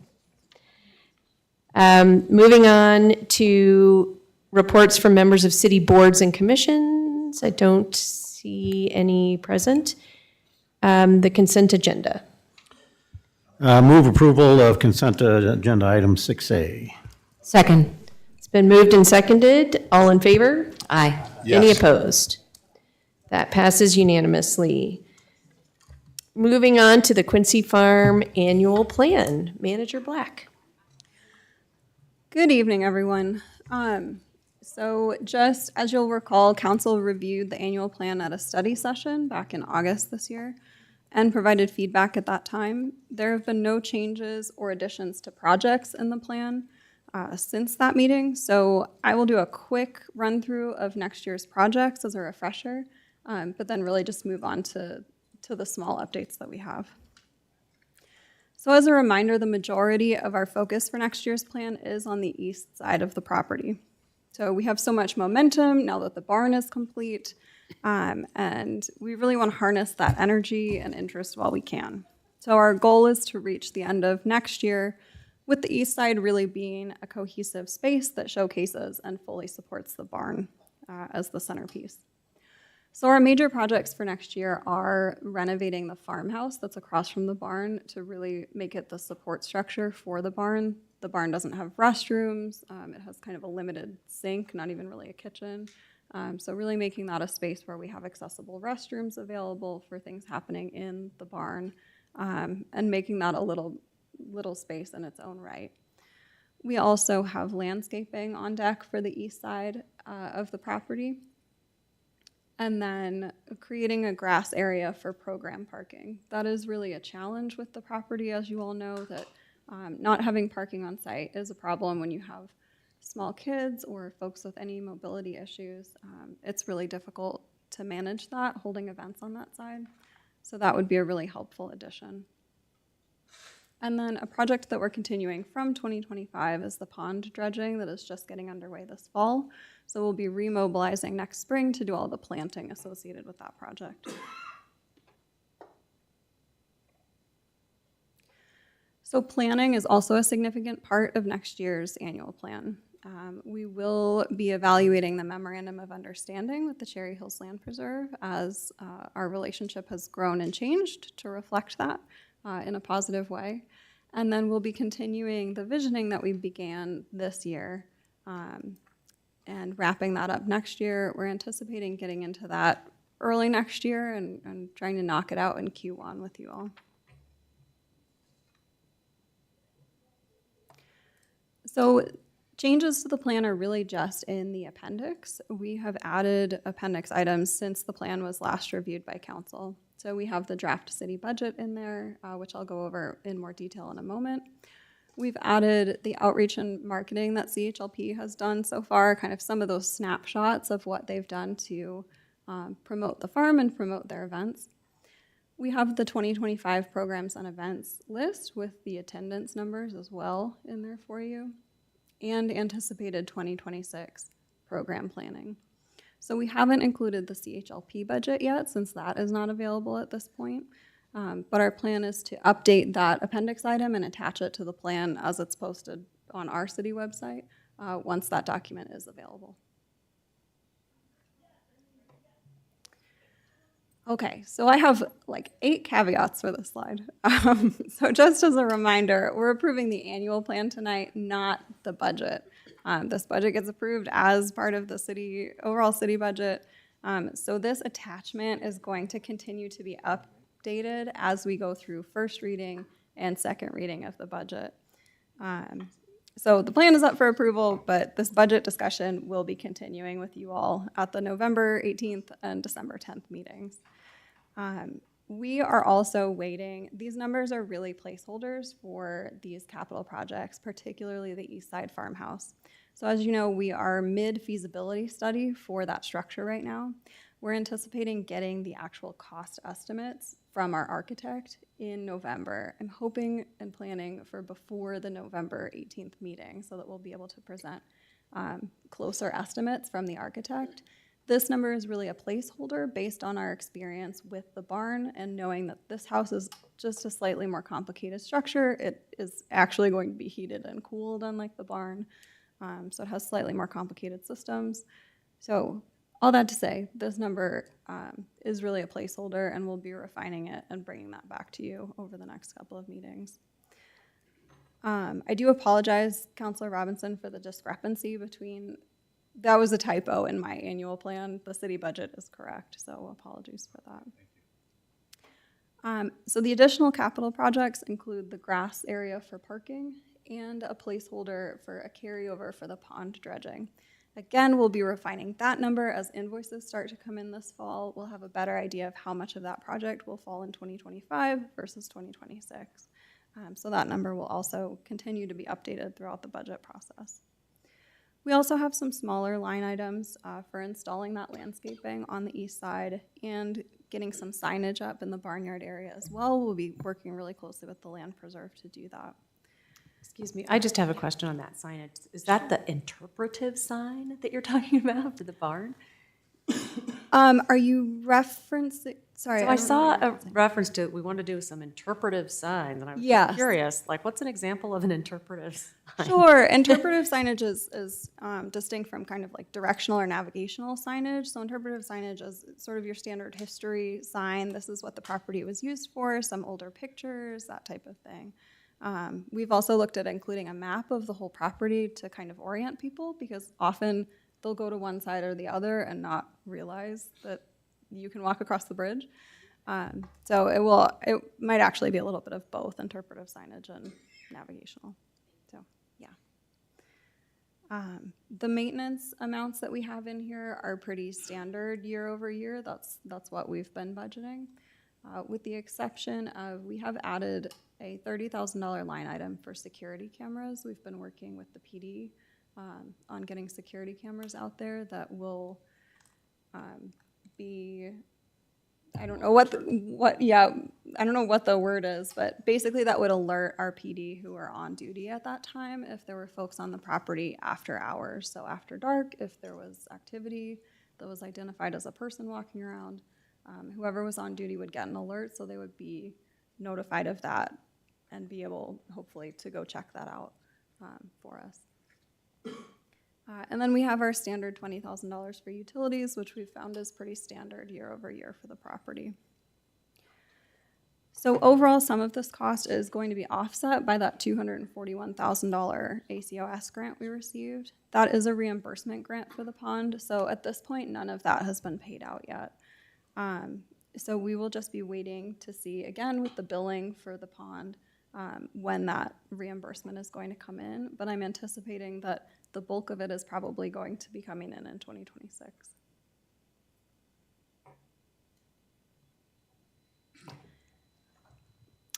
Are there questions? I know we have representatives from the Land Preserve here, if anyone has questions. The question I had, I hadn't realized, I guess if it was presented in August, I missed it, that the farmhouse was $1.2 million. Are we planning any capital fundraising? Is the Land Preserve planning any fundraising to help defray the cost of that?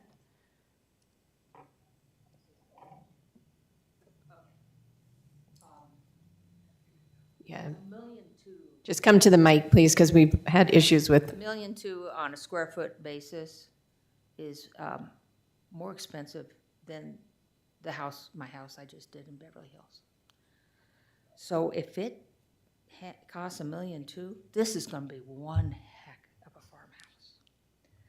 I don't know where the $1.2 million came from.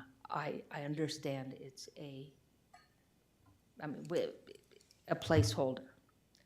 So we're a little where you guys are, and I think you guys don't know what it's going to cost either.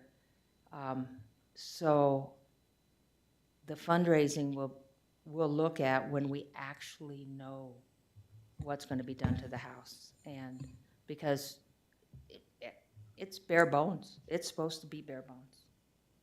So a place with a kitchen, some storage, a handicap, and there's a handicap restroom in my Beverly Hills house. So I know what they cost.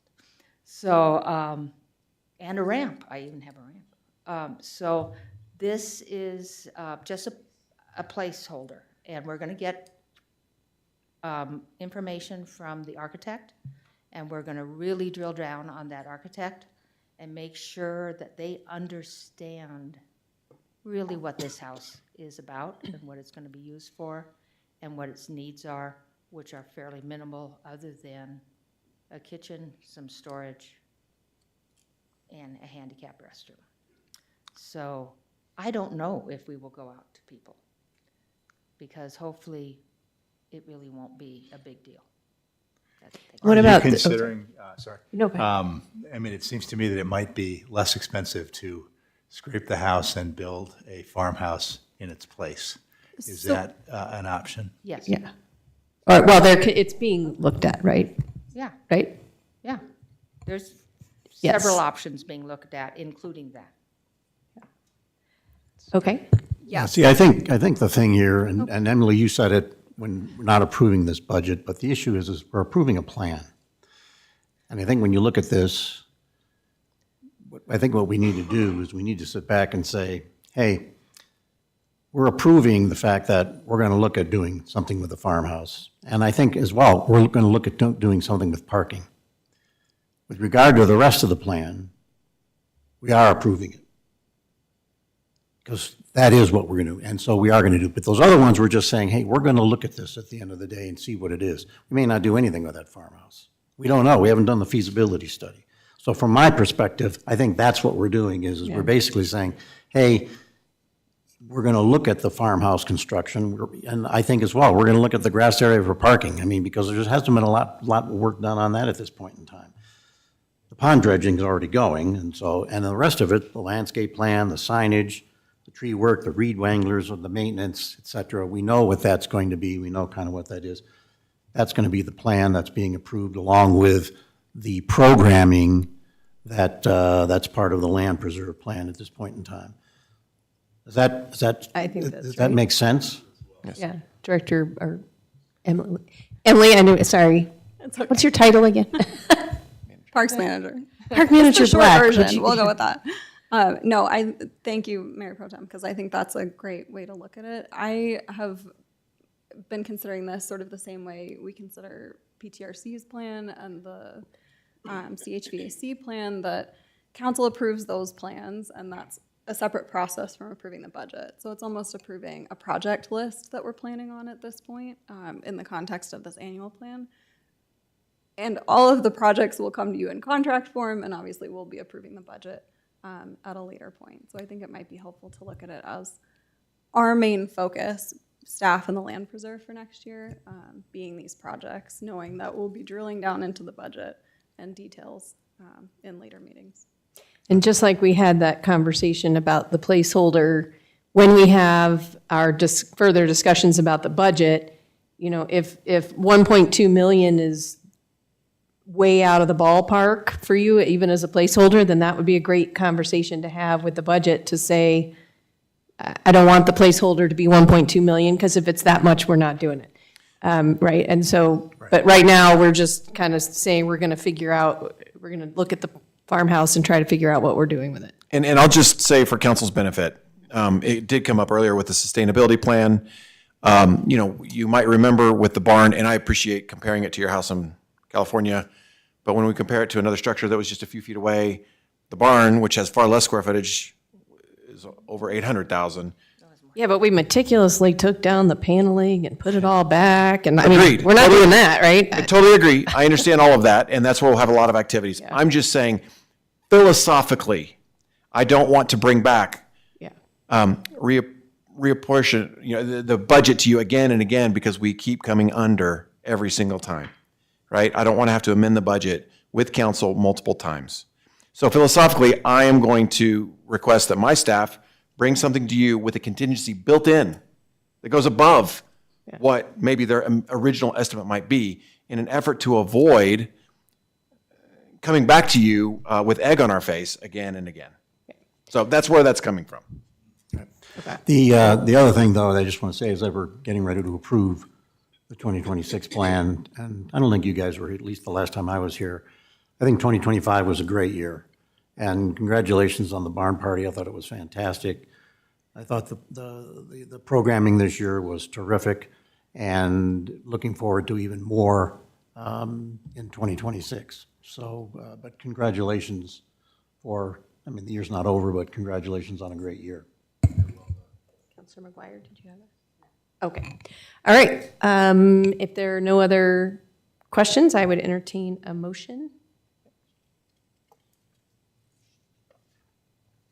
I move to approve the 2026 Quincy Farm Annual Plan. Second. That's moved and seconded. All in favor? Aye. Yes. Any opposed? I'm going to take a minute, if I might. I know Councilor Robinson has to leave right at 8, and I want to get, I think there will be some discussion around item B, maybe more than we were anticipating, and so I'm wondering if it would be okay if we just move to, I'm going to move to D, item D first, and then we'll do C, because I think that will go more quickly, and I know Councilor Robinson, I think, would like to comment on that, and then we'll have you here for item B as much as possible. So and thank you to the people in the audience if you would indulge me in just this reorganization. So we're going to move to. Thank you very much. I appreciate that. Absolutely. Move to Resolution 29, Series 2025, appointing Kevin T. Ellman as the presiding municipal judge and approving a professional services agreement. And I'll turn that over to City Manager.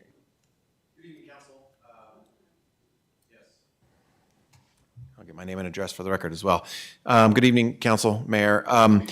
The resolution before you is a consideration to, if you can go to the next slide, to consider a contract for judicial services. As council might recall from previous council meetings on a variety of topics, including amending the code and the RFP, staff and council are looking at modernizing our court, municipal court, especially as it relates to things from outside scrutiny, ensuring that we are operating court at a level that's commensurate with expectations for Cherry Hills Village. We have more complicated cases that are arising, and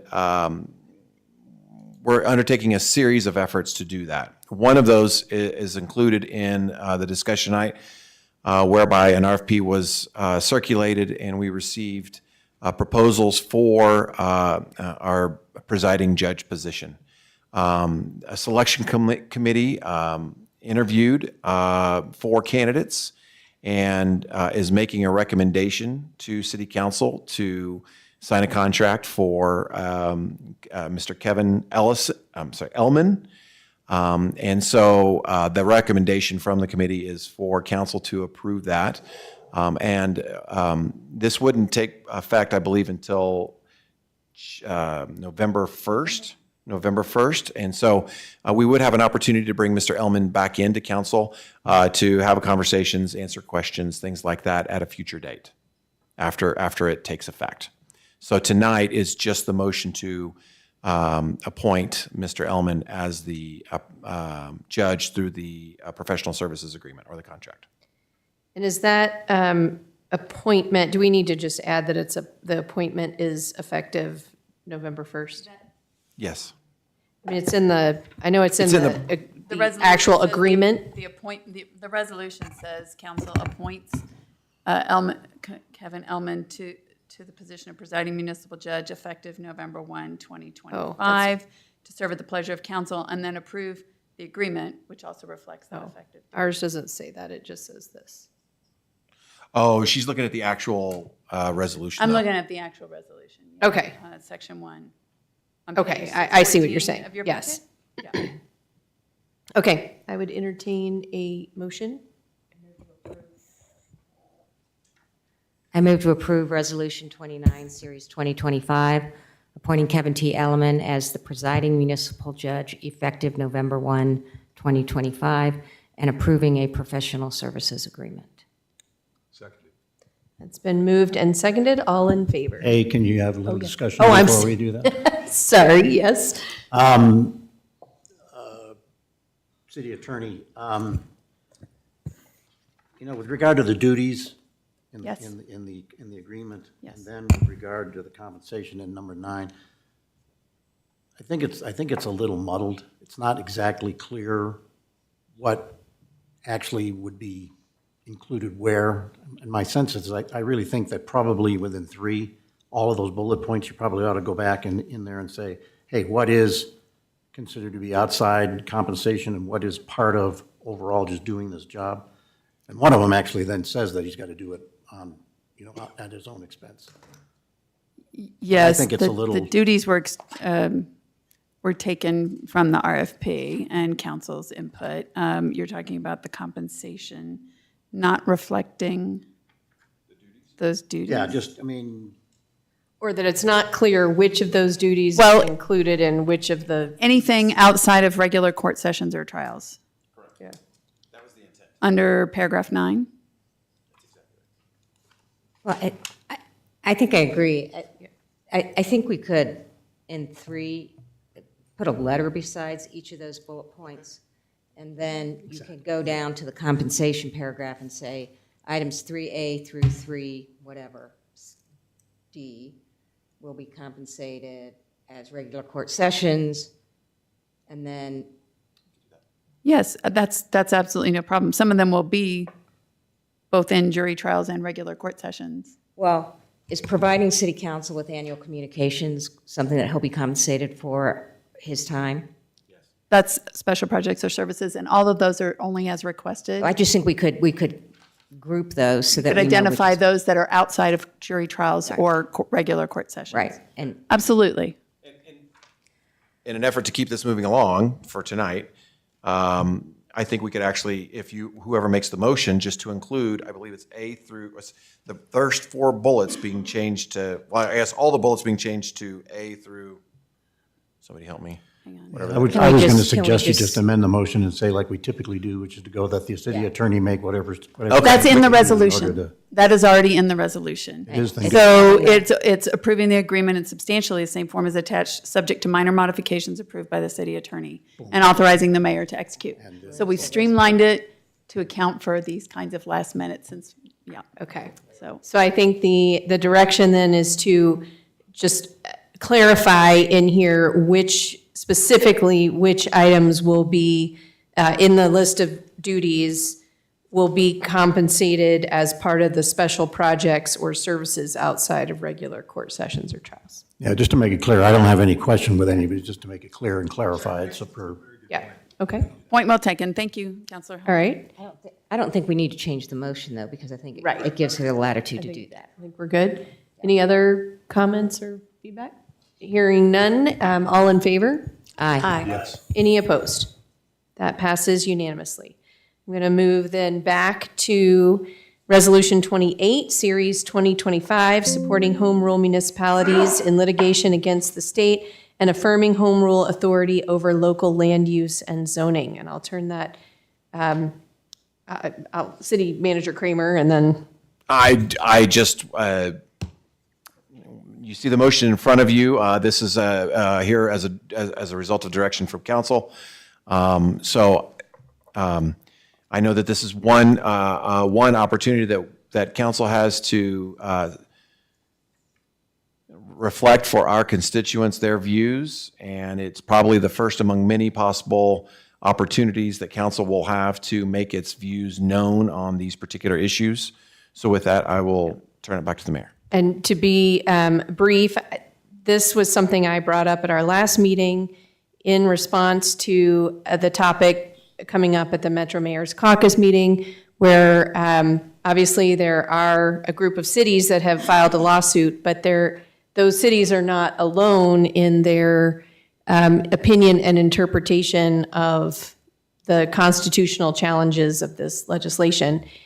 And while there's not been a specific request to Cherry Hills Village per se, there has been a request from the cities involved with this litigation that would welcome anyone who is supportive to express that support if they felt that way. For me personally, the desire to do this is sort of twofold. The biggest one, the biggest thing is that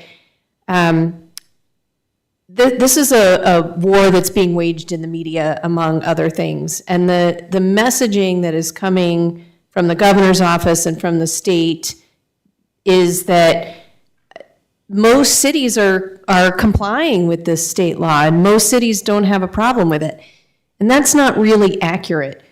A lot of cities are adopting some policies that are similar to the ones expressed in this legislation of their own accord because they think it's what's best for their city, not because they agree that the state has the authority to regulate local land use decisions. And so I think it's very important that even particularly the communities who are being portrayed in that way need to differentiate what they're actually doing from what the claims are. And I think it's important that our community and our residents and the broader community at large understand that most cities actually don't agree. They might be adopting some of these policies, but most cities don't agree that the state has this authority. So that is why I suggested that we might want to do this, and other people are free to comment as well. Can I make a comment? Absolutely. So I'm very pleased to see this and commend Kathy. Was it you that primarily wrote this, or it's? I can't claim full authorship credit Okay, because it is based on those adopted by other jurisdictions. I did make some tweaks I thought council might appreciate or to reflect Yeah, what I'm. I think it's excellently written, and I just think that as I've talked to my constituents and reflected on the issues that are coming before us as counselors that will affect the character of our village, I think this is number one. And this is I hate to say an existential threat to Cherry Hills Village, but I kind of feel that way.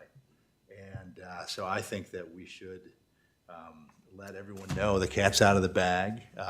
Kind of hiding underneath the radar is no longer an option, I feel. And so throwing our support behind those that have stepped forward with their dollars and time to challenge this, I think is wise. And I echo what the mayor has just said about letting the rest of the cities know that there are those that are not on board with this. So I'm very much in favor. Thank you. Other comments? Yeah, I've got a comment. And I agree. I don't have this cat out of the bag thing it's a non-starter for me, okay? I mean, the issue is the cat is out of the bag. It's important to understand Cherry Hills Village has taken a position uniformly against the overreach by the General Assembly. There's been testimony by the mayor. There's been testimony by myself, by Randy Wheel. We've made comments from this dais many, many times that we are against these statutes and the overreach that existed by the General Assembly and by the governor. So I think that's important to understand. This is not the first time this will be done. To the extent that, and as the mayor said, that those that are looking for support behind this lawsuit, no problem at all. I'm happy to do that. My issue with this resolution, and I can come around to supporting it, but the issue is and what was written is written well. Let me put that in. But just as I had a problem with the lawsuit, that I thought a lot was missing. I appreciated very much the fact that those communities, those municipalities, getting one municipality's council to agree on something is a hell of a job, much less getting them all. So I recognize that probably it was like herding cats, but there was so much, and there is so much missing, and I'd want that in this resolution if it was my way, and particularly a lot of issues with regard to the bogus findings of statewide concern and the fact that it was misinterpreted, and that's what I'm going to want to see in front of the courts when it gets there. And that's what I would have wanted to see in this.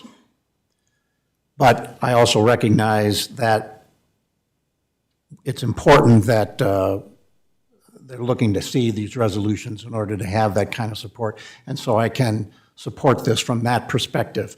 But again, I think it's important to understand that this will not be the first time this council has taken a position with regard to this overreach by the General Assembly.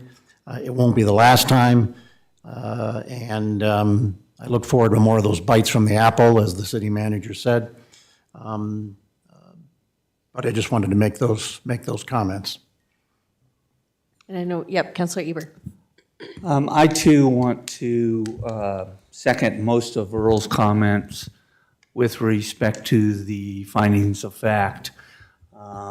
There are many things in this legislation, from what it requires to its enforcement mechanisms, implementation, that are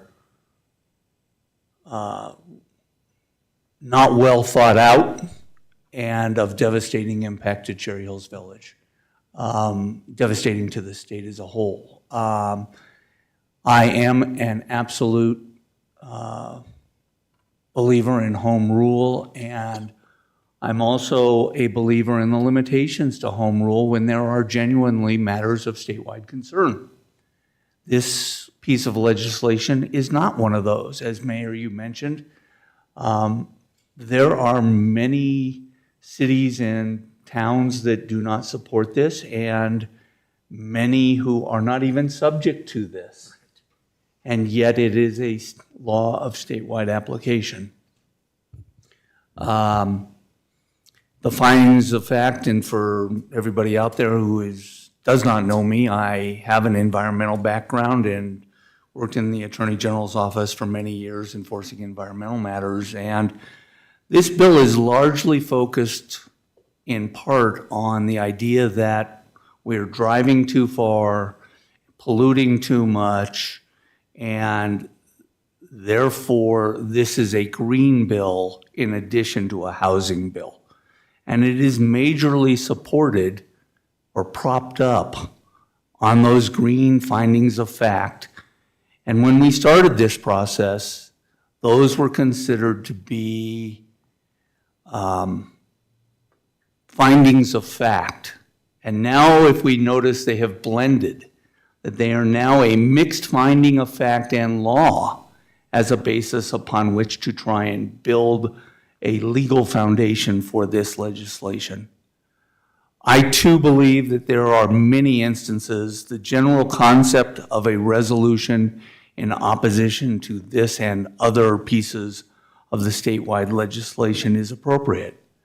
We could stay here till the cows came home, listing all of the different pieces of where it is that we specifically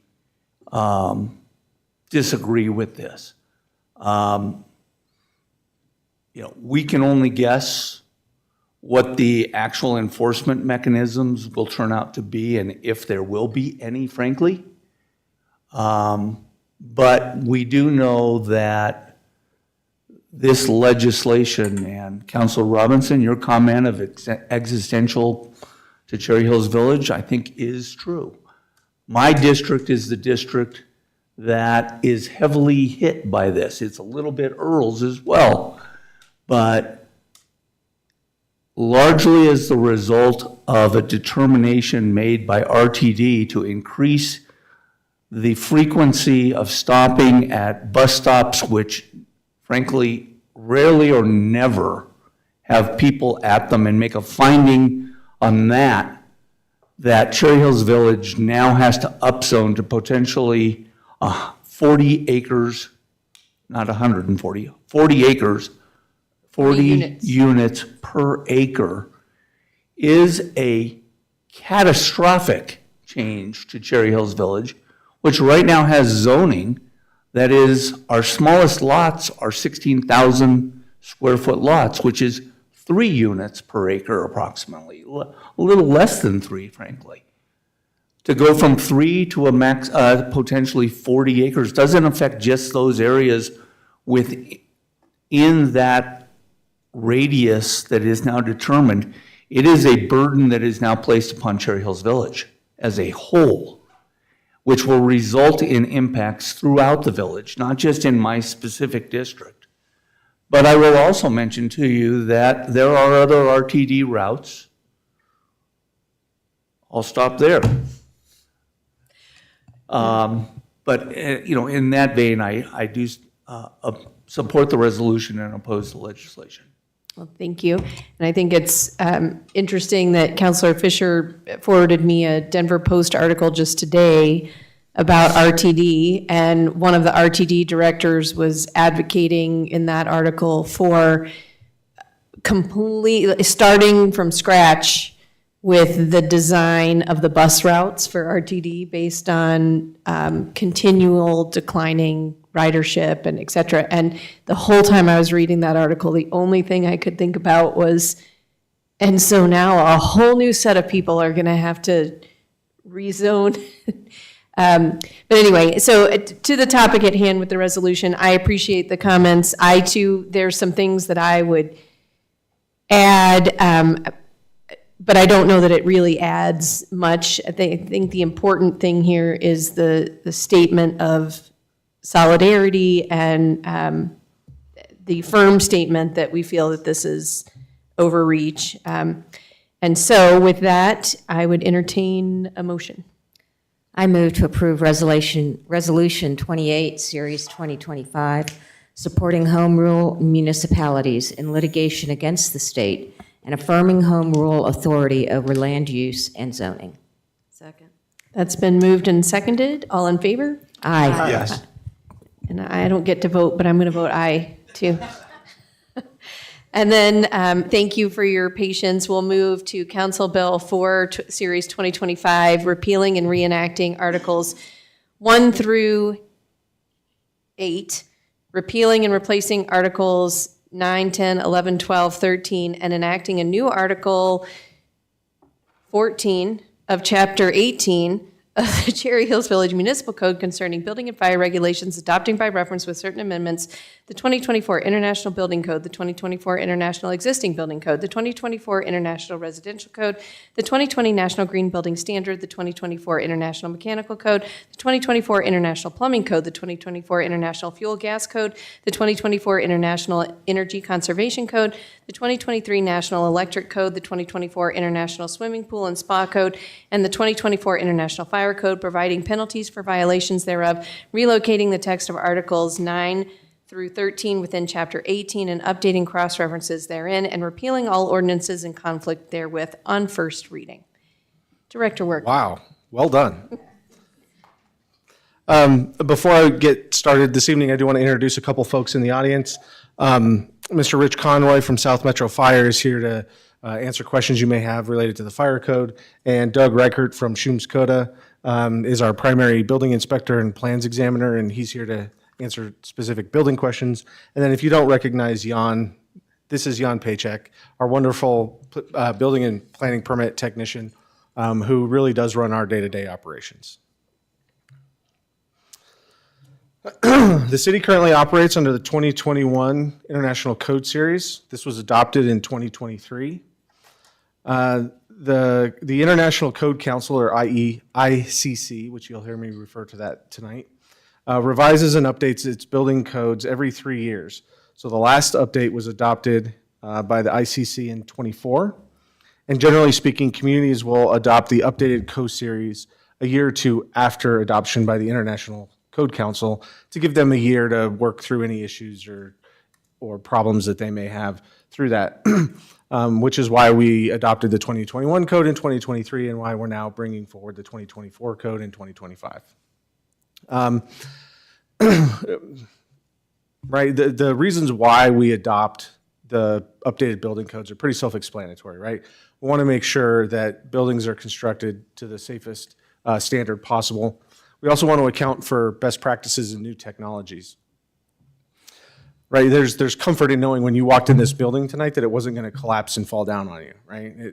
It's comforting to know that if you hire a contractor who gets a permit and does the construction and gets inspections, that railing's not going to fall over the first time you lean on it, right? So there's real value to the community for having updated and amended building and fire codes.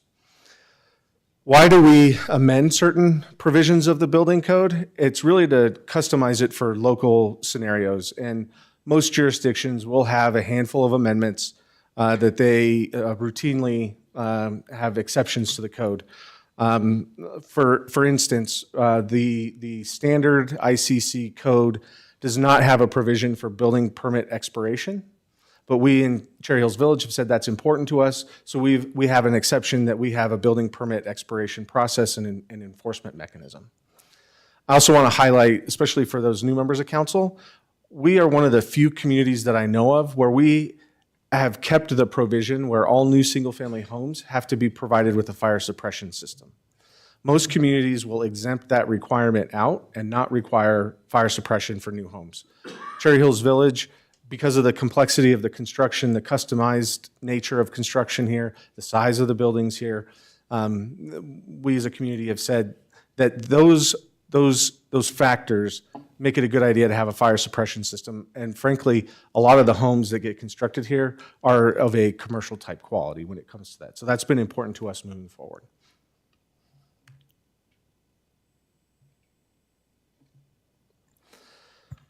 I'm going to apologize to my fellow councilors. I'm going to give myself a little bit more time Yes. to get to the airport. So Yes. I apologize for that. Thank you. So Councilor Robinson is going to be leaving. We still have a quorum, so we're good, but Safe travels. yes.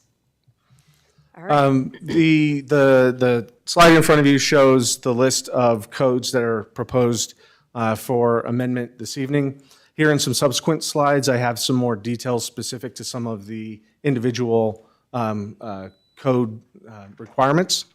But just to highlight a couple of things, the city currently has adopted the National Green Building Standard, which is a voluntary program by which a builder or a homeowner can volunteer, it's a voluntary program, to meet certain energy and green building standard requirements, and it then would make them eligible for certain percentage of permit fee refunds if they do indeed meet those green standards. In addition, in 2023, we also adopted the International Electrical Code, and there's no proposed changes as part of that. That was adopted in 23 and will remain in effect. And then there is a new code provision, or a new code that's being asked for adoption, and was the consequence, I guess, of having to renumber some of the titles, and we'll get to that here in just a second. But that new code provision is related to the International Swimming Pool and Spa Code. The Schum's Code hasn't previously recommended adoption of this because it was primarily focused on non-residential pools.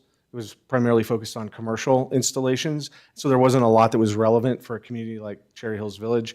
But now at this time, that code book does provide some additional guidance and some additional requirements for pool and spa construction, and so it's now ripe for adoption for a community like Cherry Hills Village that has as many private pools as we do. I do want to also note that Schum's Code has always reviewed pools and spas for life safety requirements in accordance with the International Building Code.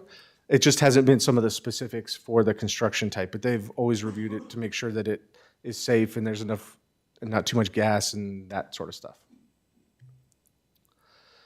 So this slide here is the different articles that are created in Chapter 18 of the Municipal Code. We have to admit that in our attempt to create some clarity, we probably introduced a lot of confusion. On the left-hand column is the list of existing articles within Chapter 18. On the right is the proposed list of articles in Chapter 18. And when we provided the black line as an exhibit to your packet, some of those articles that got renumbered, the full text got underlined, which indicated it was new text.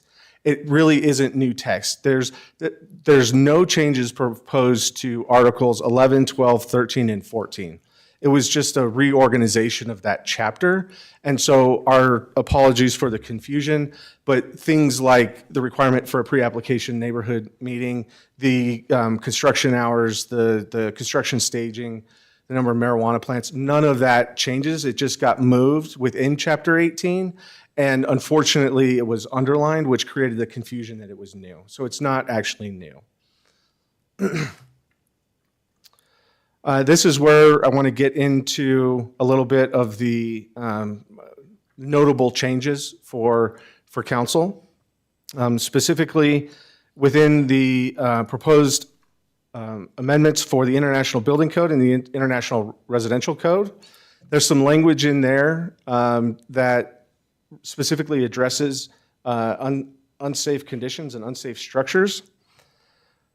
There's language that currently exists for non-residential structures, but no language exists for residential structures.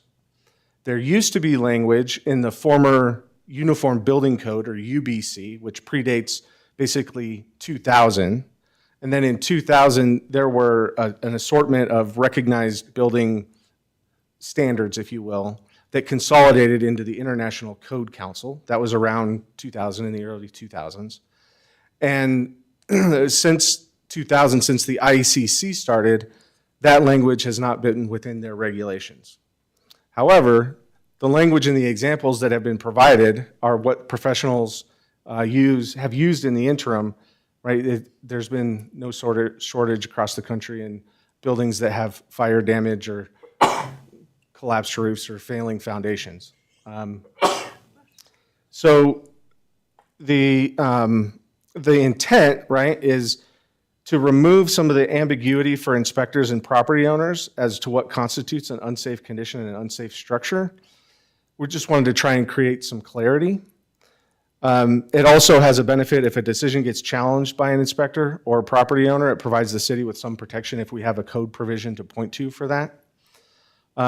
Some of the scenarios where this gets used in the field is, I don't know if you all remember, there was a few years ago, there was a house on Denise that burned, and our inspector was called out to do an evaluation if it was habitable. These are some of the criteria that they use for that. It predates me, but as I understand it, in the northwest corner of the city, there was an ongoing issue with an abandoned house that the city had to condemn. And so these were the types of provisions that were used. So this language is intended to provide some additional clarity and provide some additional protection if and when there's a unique set of circumstances that we need to use it. I also want to note that if it's the desire of council to table this language and discuss it at a future study session, staff's happy to accommodate that request. Questions before I move on from this one? So I have, and they're mostly just questions. So on page 6 of 69 in Appendix B, which is the redlined version, where this is the first time unsafe structures appears, there's just a typo that deemed to be an unsafe structure. But the question is that it says, as determined by the code official. And I'm wondering, given that above it basically says that anything that's determined to be an unsafe structure shall be taken down and removed or made safe, I'm wondering if it's really the code official, and who is the code official? I'm sure that's defined somewhere else. Is it the inspector? Defined Is it you? Unfortunately, no. It's defined in the actual text of that specific code as the designated building official. Okay.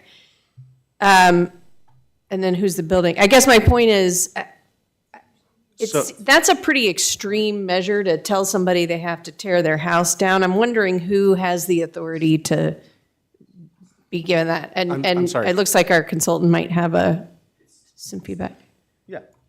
Yeah, so, sorry, there's like three Yeah, different like conversations too many I'm trying to- conversations. That's fine. So if I heard the question correctly, who's actually the building official? So obviously, as the Director of Community Development, I oversee and manage our contract with Shooms Coda. So ultimately, the decision would rest with me as the director. However, as part of our contract of services, we identify that Steve Thomas from Shooms Coda Associates is our technical building official. Obviously, he has far more experience and knowledge, right? He sits on the ICC rulemaking committee. So Steve is technically our building official, although any final decision would have to have approval from the director. But he's been the chief building official for over Since 1989. Yeah. Or Cherry Hills Village. Yeah, I just want to make sure that, we're a small city and we have had wonderful representation for a very long time, but that's not infinite. And I just want to make sure that we're not in a position, like if somebody's being told they have to tear their house down or made safe, that needs to be coming from city. From the city or something. I mean, somebody. And clarify that, because that, the way I read it, and again, there might be other places in the code, but the point is our building inspector goes out, then you say, yeah, tear it down. You may say tear it down, but then the city manager presumably can overrule you. Correct. And we can overrule the city manager. Correct. Right? Yes. I mean, there's nothing, it's not like the Board of Adjustment Appeals. It's not, well, or is it? That's, Hold on, that's hold on. why I'm hold asking. on. That's why I'm asking. There is an appeal process in the code, right, where a decision by the director can be appealed to the city manager. And there's also a provision that decision can be appealed to city council. Or to the, I'm sorry? Yeah, sorry, there's like 4 different conversations right now. We haven't answered this question in our. Yep, use microphones for Laura's So benefit. there's a provision in the code that allows for a challenge to a decision that the director makes, okay? For some of those decisions, it goes to the city manager. For some of those decisions, it goes to city council. For some of those decisions, it goes to the Board of Adjustment and Appeals, because the Board of Adjustment and Appeals is actually the Building Board of Appeals as well. So depending on what the nature of the decision is, the appeal process can vary depending on what the nature of the decision is. Yeah, and I think, and I'm actually fine with that. I just wanted to make sure that that had that flexibility, because on the one hand, as you said, you're trying to provide some clarity here, but as you read this, there's specific criteria laid out, all of which are subjective. Correct. So that's, I think, where the mayor. Well, some of it, I mean, some of it, Well, but a lot of them. yeah, but I mean, ultimately, it's in the decision of the building code or the Yeah, whoever the guy is. And the point is, though, as long as we continue to have those kinds of appeal processes, I'm fine with it. Yes. And I want to go back, though, that I want to reiterate the importance that the decision is made by the city with an ability for either the city manager, council, or Board of Adjustment and Appeals to exercise, in essence, their own criteria or their own evaluative purposes de novo, in essence. We got in a situation with Brave, where when a technical expert was giving opinions, in essence, it bound us in some legal ways, that because I'm not an expert in a technical field, that my reasoning was not persuasive in a legal matter. And I want to make sure we don't get into those situations, and I'm trying to walk a line here to protect some of what we heard in executive session and council. But the importance, I ask everybody to go back and recall that discussion.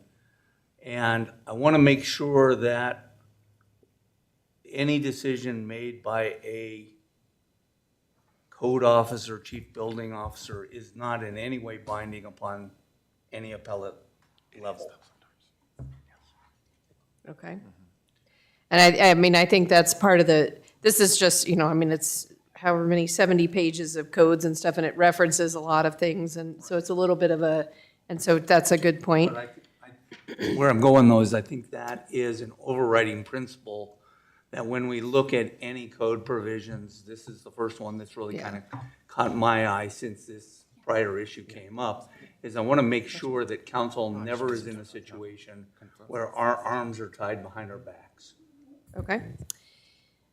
So I think that moving on to the next page, I had questions about the way numbers 13 and 14 are worded.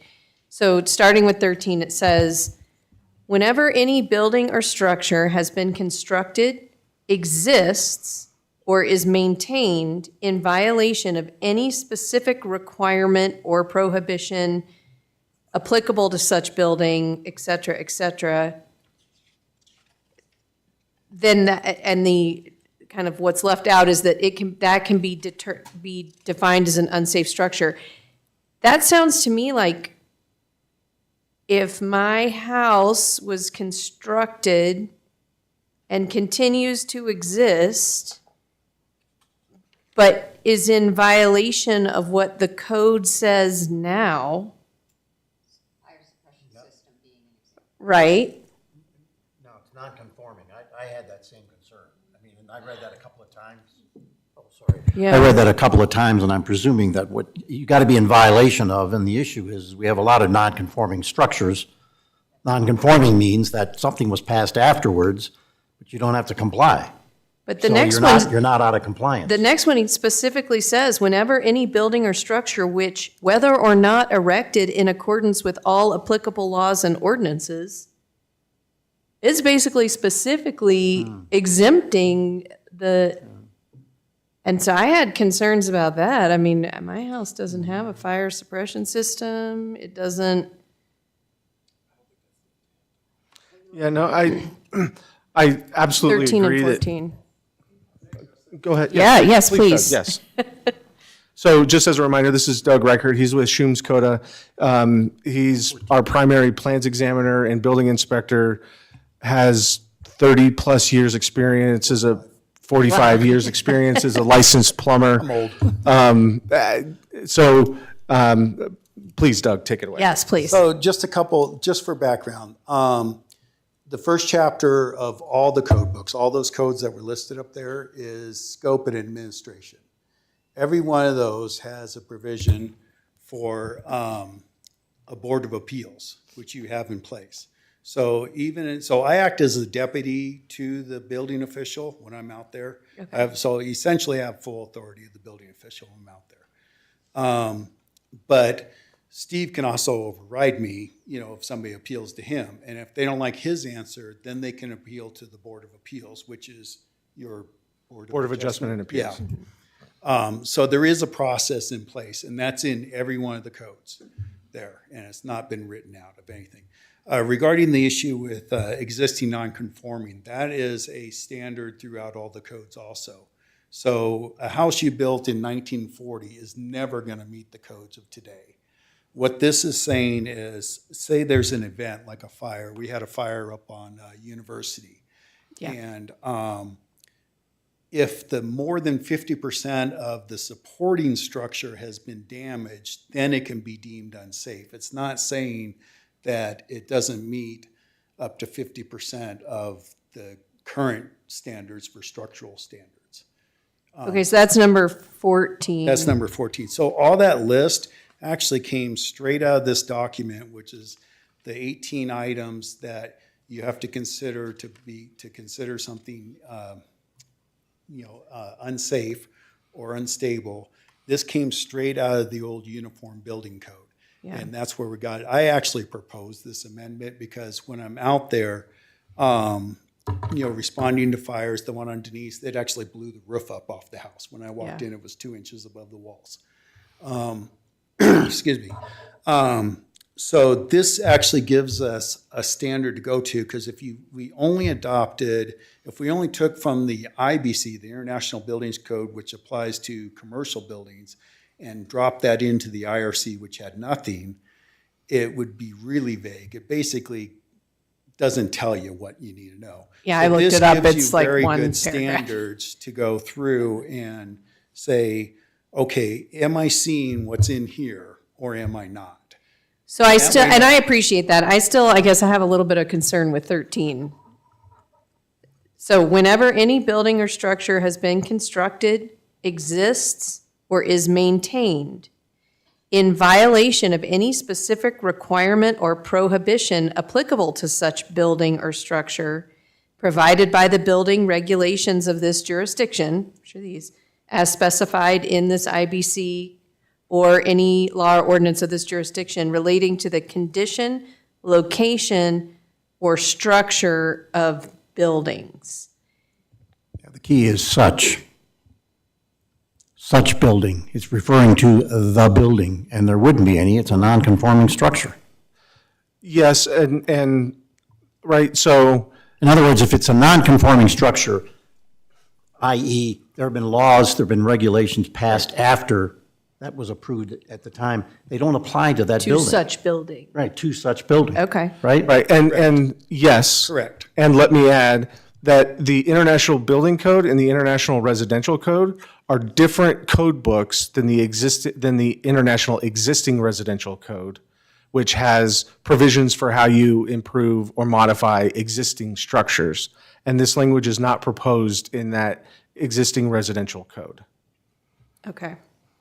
Now, Okay, I get all on of board with that. all of this said, if there's one or two, or if we need to wordsmith more, we certainly can do that, right? This is first reading, we can bring it back on second reading.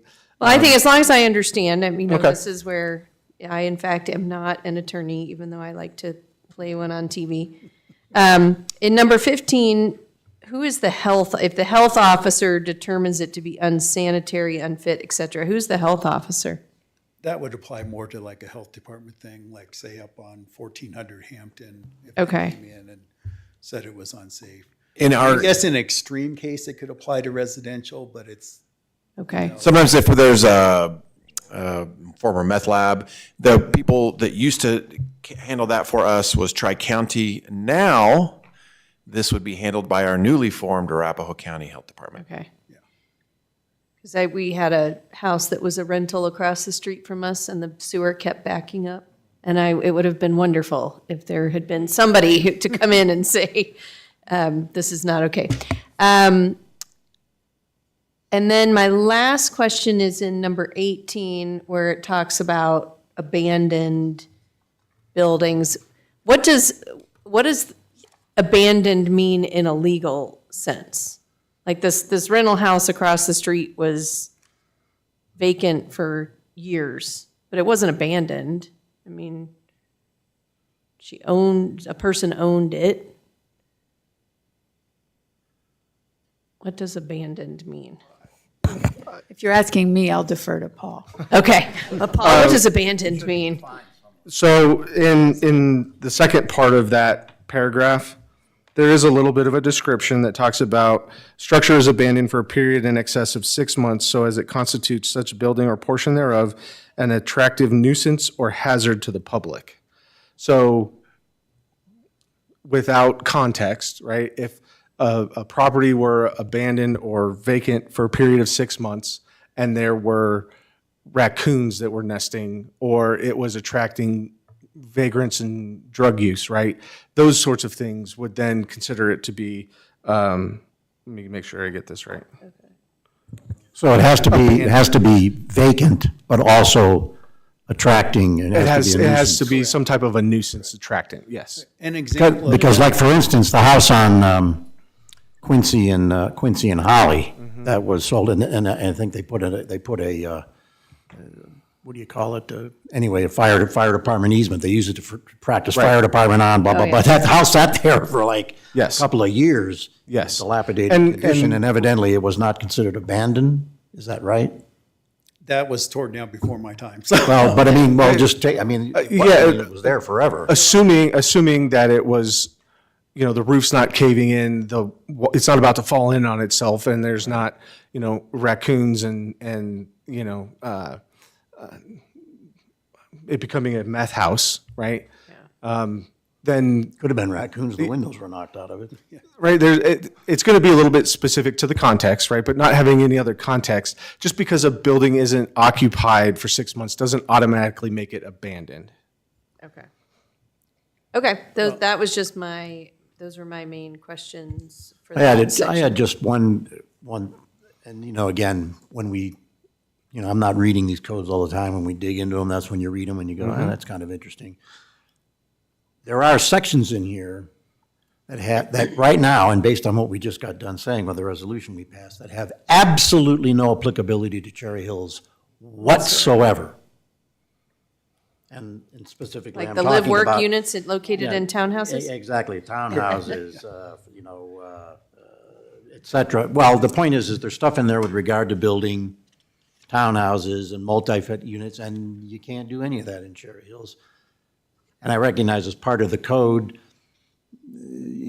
should we be concerned about that in terms of, my guess is it's not, but I mean, is it also something that we're going, we're going to throw it out? I mean, because that's, again, to making the case about where we come from, and, we don't even want it in our code. Yes. Let me ask this,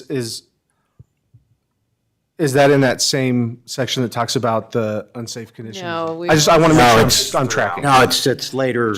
Okay. Page 11 of 69. Okay. Yeah, I saw that exactly, and it could be other places. 18,320. I didn't look that close. I mean, Counselor Holden, I think you raised a really good point, but when you adopt these massive codes by reference, this is an exercise, if not futility, at least in extensive time and analysis, that when you go to readopt the next code, you have to replicate and all the cogs in the wheel change. And so there is some balancing, I think, with efficiency and practicality and pragmatism. Also consistency for our contracted code officials who need to be able to know what goes where. And I'm sure there's other reasons. But I think from an interpretive standpoint, you know, if it doesn't apply, it doesn't apply. And I think that's how it's Yeah. probably handled. Yes, Right. that's how it operates in practice. Correct. Thank you. Okay. Thanks, that's helpful. In reality, there's like 4,085 pages to the code. Yeah. So if you had to go. We're going to through it assign you word the by task word, of going through and crossing out all the ones we don't need. And Doug has 4,000 of those pages memorized. No. Okay, thank you. Thank you. Okay, Okay. please continue. Okay. The next kind of notable code amendment, it's not really an amendment, it's part of the code now. So if you were lucky enough to be with us in 2023 when we adopted the 21 code series, you may recall that there was a lot of discussion related to the requirements in the energy code and the increased energy requirements. Turns out that that was true. And the Code Council has recognized that what they had started with in 2021, there's more options to accomplish compliance with the energy code than were in the code. And so there's additional provisions in the code now, additional options for contractors and architects and engineers to be able to meet those energy code requirements. So I thought that was kind of interesting. I know based on our conversation back in 23, some of council did, and so I wanted to acknowledge that the Code Council acknowledged that as well and is recognizing additional options for design professionals. And I wanted to make a comment here too, because I read in the staff memo specifically related to this, there was a bullet that said that it's, you know, not believed to increase the cost, mean minimal to no increase in construction cost, and just having been down at the Capitol a lot in the last few years, and hearing all the testimony on various pieces of legislation, I was very surprised by that at first, and I was like, because a lot of the adoption of these codes, a lot of the pushback has been around the increases to costs. So I did actually do a little bit of research online, and the Home Builders Association actually prefers 2024 to 2021, which is what we currently have, because it has provided these additional options, which has in fact, according to their website, the 2021 version did drive up construction costs. But the 2024 version, because it provides these alternate ways to meet the compliance, has addressed a lot of that. So, Just as a point, my recollection of when we looked in 23 was we adopted 21 minus, and I think we opted out of some of the energy provisions that we were nervous about that increase in cost, is my recollection. And with an idea that we would have more flexibility by opting out. It's irrelevant now, but I thought that's what we did back then. And to see that the 24 includes more options on how to get there is a recognition, I think, of one of the reasons that I thought we had opted out before. Yeah, your memory is 99% correct. The state had adopted and was going to enforce a state energy code that ratcheted up the energy code requirements if you didn't have already the 21 code adopted. So the good news is we adopted in 21 to update, but not go so far as the state energy requirement. And now there's the 24 code provisions, which allows for these additional solutions to get to an energy compliant. But so your memory is really good on that one, Councilor Eber. The other and this is more of an anecdote than anything else, all new homes are required to be more EV and solar ready. It's really not, it's relevant for us in the sense that most of our new homes are already planned for solar and for EV charging, even if they don't have an EV vehicle already. So it's something that we see in practice almost with every new home with these standards. Anything else on that one before I move on? No? Okay. The next one I want to touch on is the International Fire Code. And this is where I will ask Mr. Rich Conroy to step to the podium to answer any questions that council may have related to the fire code. As he's coming up, just for council's benefit, the city relies solely on South Metro Fire to provide its proposed amendments to the fire code. Schoombs Coda Associates and staff, we don't get involved with exceptions or adoption of the fire code. That's specifically their area of purview. They're the experts, and so we rely heavily on them for that. Additionally, the city does not review or approve applications or permits for compliance with the fire code. Again, we rely 100% on South Metro to review and enforce the fire code regulations. All that said, we do have a really good working relationship with South Metro Fire. We coordinate constantly on all kinds of different projects, and we do require proof of approval from the fire district before we will issue a permit for those types of permits that require fire approval. So I guess, I don't know if you want to do an opening salvo, if you just want to answer questions, that's whatever you're most comfortable with. I didn't have anything specific prepared, but I'm more than happy to answer any questions. We've gone through the changes from the 21 to the 24 extensively and made our proposed amendments based on that. They're somewhat consistent with previous amendments. In some case, we actually ratcheted back amendments because the code has caught up to the intent of our prior amendments, so they weren't necessary anymore. So I don't foresee anything that would be a shock to the development community with the adoption of the 24 code as opposed to the previous 21 adoption that we already had approved for the use in the city. So to make sure I understand, this is, I think in our Appendix B red line version, the fire code starts down on page 41 of 69.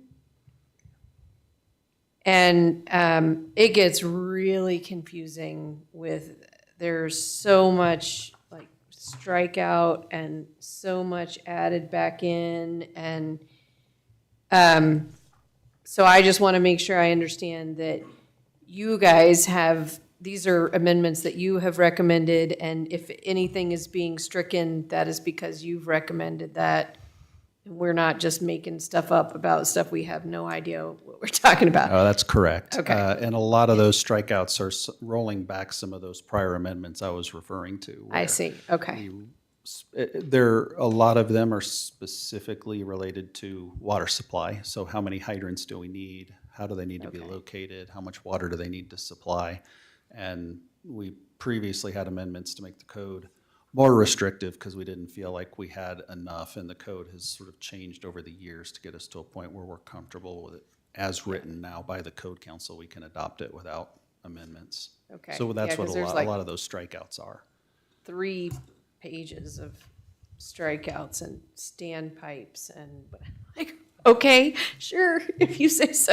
Okay, so I feel better that this is all coming from you, and that goes through at least page 50 of 69, I believe. And maybe the 50 is the violations is also related to the fire code. I'm trying to scroll along with you, Madam Mayor, so I apologize. That's all right. I know I'm trying to scroll along with myself. There's Chapter 1 amendments in the fire code, similar to the other codes that basically lay out when the code has been violated, what type of violation does that constitute in accordance with other city ordinances.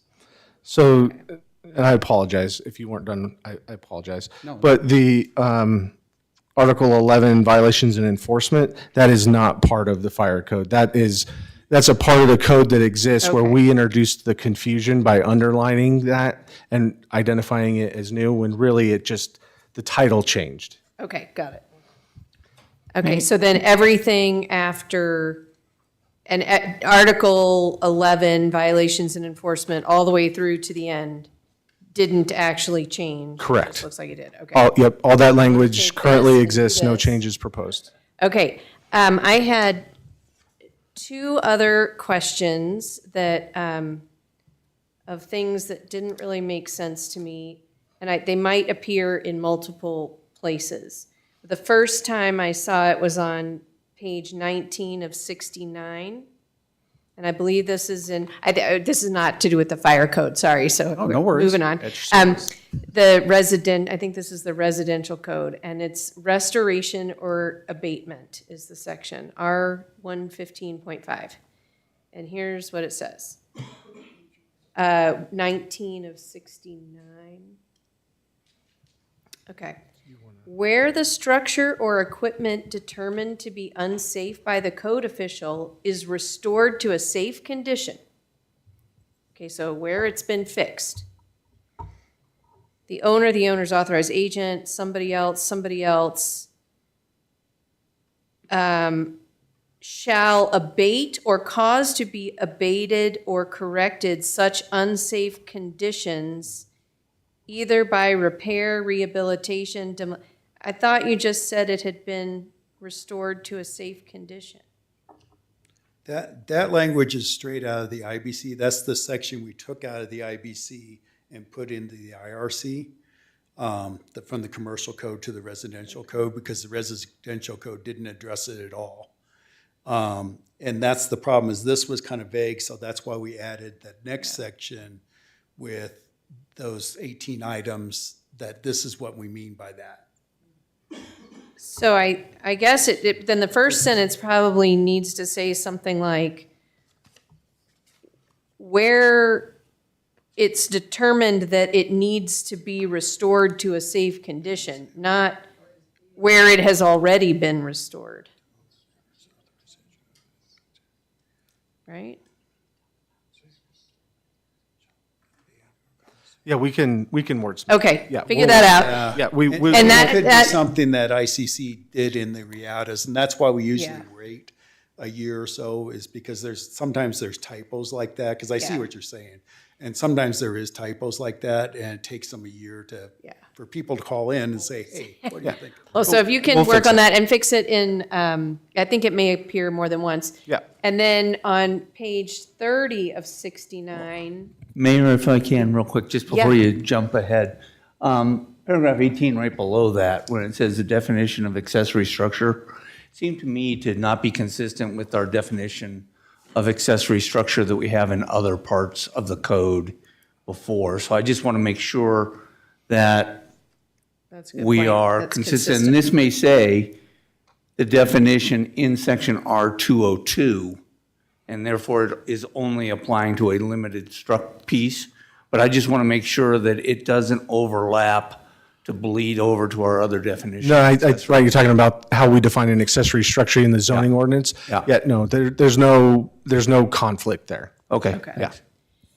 All right, so then down on page 30 of 69, it's another, I was very confused when I was reading it. Expiration of permits, 105.5.3.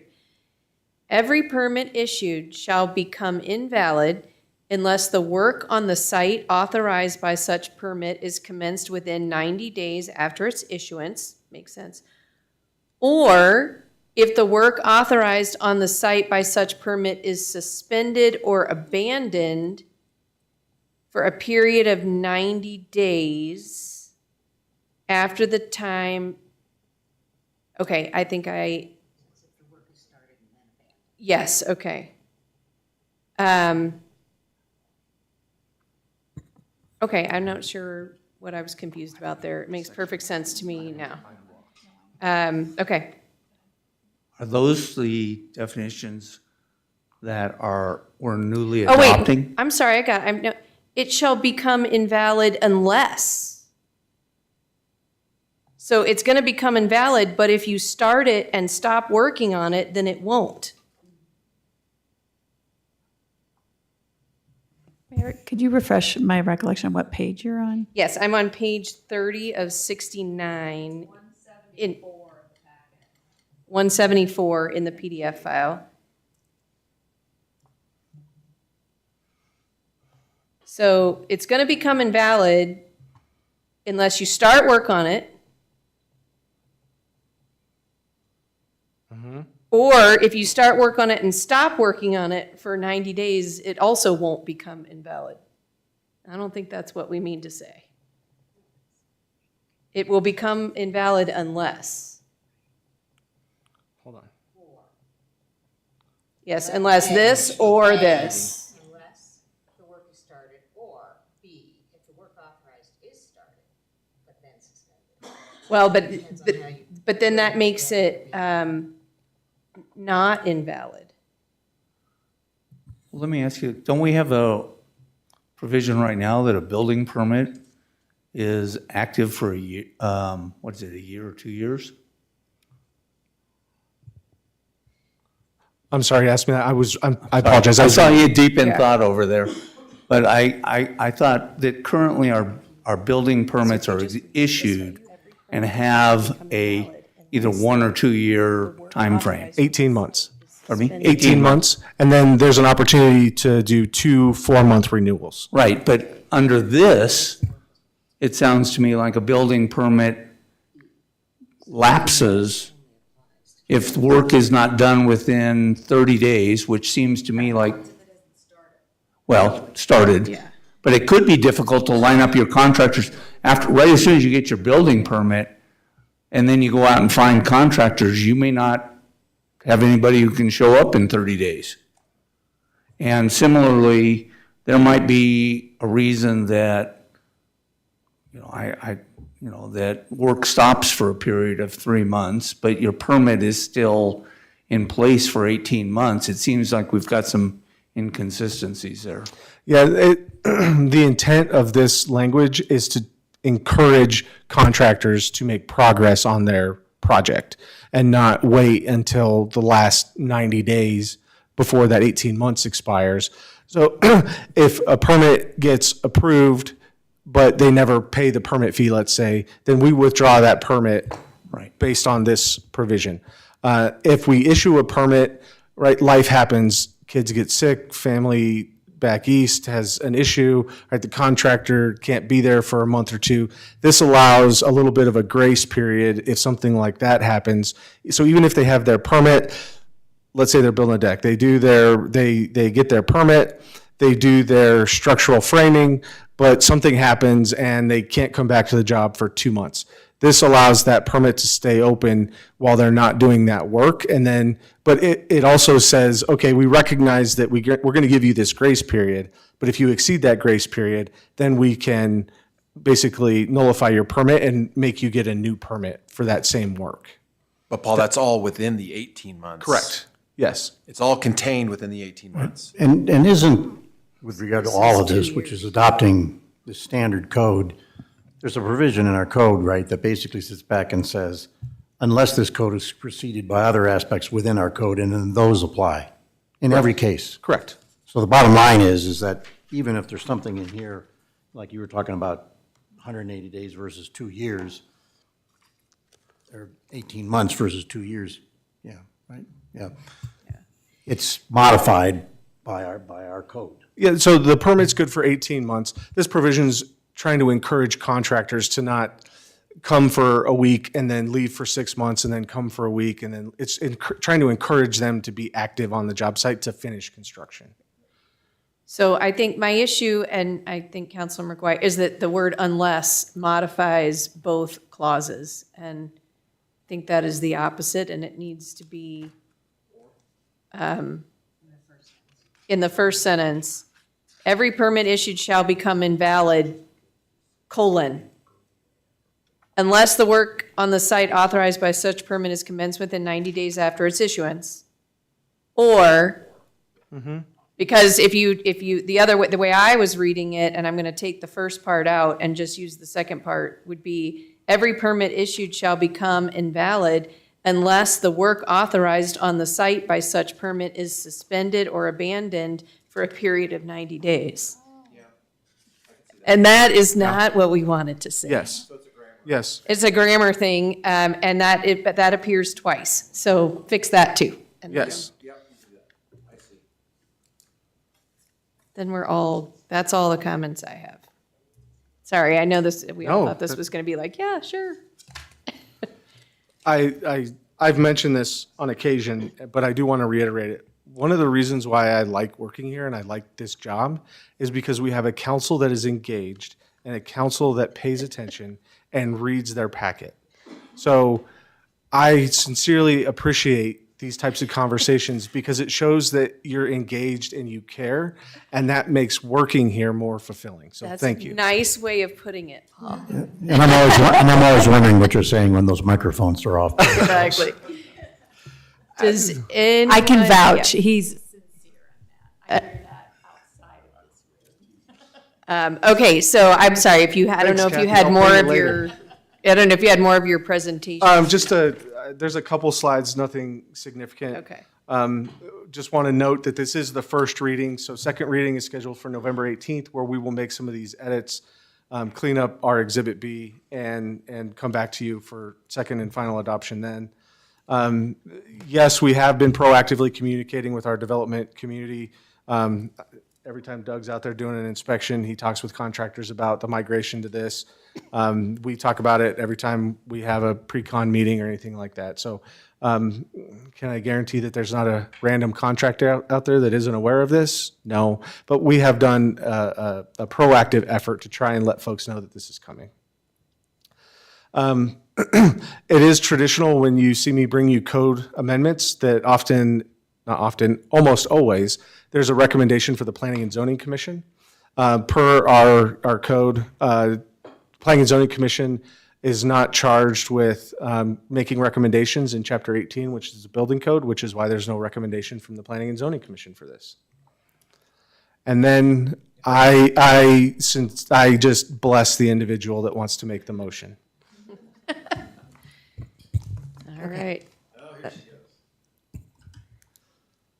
Okay. I move to approve on first reading Council Bill 4, Series 2025, a bill for an ordinance of the City of Cherry Hills Village repealing and reenacting Articles 1 through 8, repealing and replacing Articles 9, 10, 11, 12, 13, and enacting a new Article 14 of Chapter 18 of Cherry Hills Village Municipal Code concerning building and fire regulations, adopting by reference with certain amendments the 2024 International Building Code, the 2024 International Existing Building Code, the 2024 International Residential Code, the 2020 National Green Building Code, the 2024 International Mechanical Code, the 2024 International Plumbing Code, the 2024 International Fuel Gas Code, the 2024 International Energy Conservation Code, the 2023 National Electrical Code, the 2024 International Swimming Pool and Spa Code,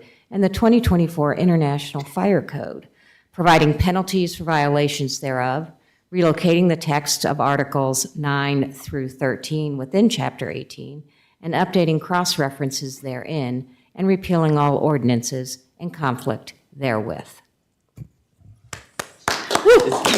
There's a motion. Does anybody want a second? Yeah, I can second. Okay, it's been moved and seconded, and this is a roll call vote, so. Counselor Eber? Aye. Mayor Pro Tem Holland? Aye. Counselor McGuire? Aye. Counselor Robinson? Oh, Sorry, is absent at this point, and Counselor Fisher? Yes. And that passes unanimously. So thank you very much. Thank you to all of you for your work on this. It's a lot, and so we really appreciate it, and thank you for your patience with us as well. Just one thing, and I know that, and I think the language was that the P&Z didn't have to do it, but I'm curious why we wouldn't have them do it. Because I got to be honest with you, P&Z tends to focus on this kind of work more regularly. And in fact, one particular member probably knows more about this than anybody at the end of the day. I know I'd personally feel better if P&Z would have reviewed this, even though they don't have to. So just because they don't have to doesn't mean we can't ask them to. Yeah, I guess I appreciate the sentiment, and I agree. I think that they would have good feedback for council because they often do. I'm going to look over my shoulder a little bit at Kathy to make sure that there's not a legal ramification why we wouldn't.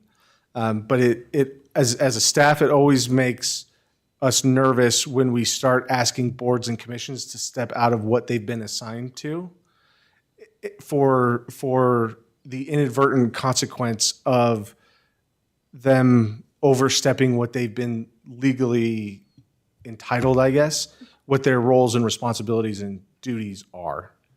That's my off-the-cuff answer. And I'll just chime in on that. There's kind of, you can get there if you want, basically. But so they're charged with implementing provisions of Chapter 16, 17, and 20 of the code, right? And performing functions related thereto, studying and recommending amendments to the zoning map and appropriate zoning classifications, exchanging information with governmental agencies, et cetera, and with Board of Adjustment, and all other duties and powers incidental to all of those things, plus the famous other duties as assigned by City Council, except that nothing herein shall permit the Planning and Zoning Commission to assume powers expressly reserved for City Council. So you do have the authority to assign. I guess what, Director Workman is saying is building code is different than land use, master plan, zoning type of considerations. And this is traditionally not within the purview, I don't think, of planning and zoning commissions, for what that's worth. You could make the argument that the appropriate body to review it would really be the Board of Appeals, or which is the Board of Adjustment, because they're the ones who would hear an appeal. I'm not sure if that would. Yeah. Yeah, no, I get it. I mean, I'm just, and you're absolutely right, I think, in terms of the way it's defined. I'm just thinking in terms of the people and planning and zoning is a much more technical committee than any of our other committees. And having served on Board of Adjustment Appeals, I can say that the way that those things operate, the planning and zoning is more technical. They get into more technical details. They get into more engineering details. They just do. Now, maybe they won't. I mean, sometime in the future, maybe we'll have some different kinds of people on there. But right now, I know that we do. So. Well, and I think I agree with you. And this, I did talk with Earl about this earlier today, particularly when it looked like there was so much new material. It was a lot to digest. And it felt like we were going to be here, for 10 hours going through 70 pages of red lines and new things. And it just, now that we understand that it isn't really new, it's just being pulled back in because it was lost, that changes it. But it did feel like, particularly all those definitions of what's unsafe and what, that having a commission weigh in on that and I guess vet this volume of changes first.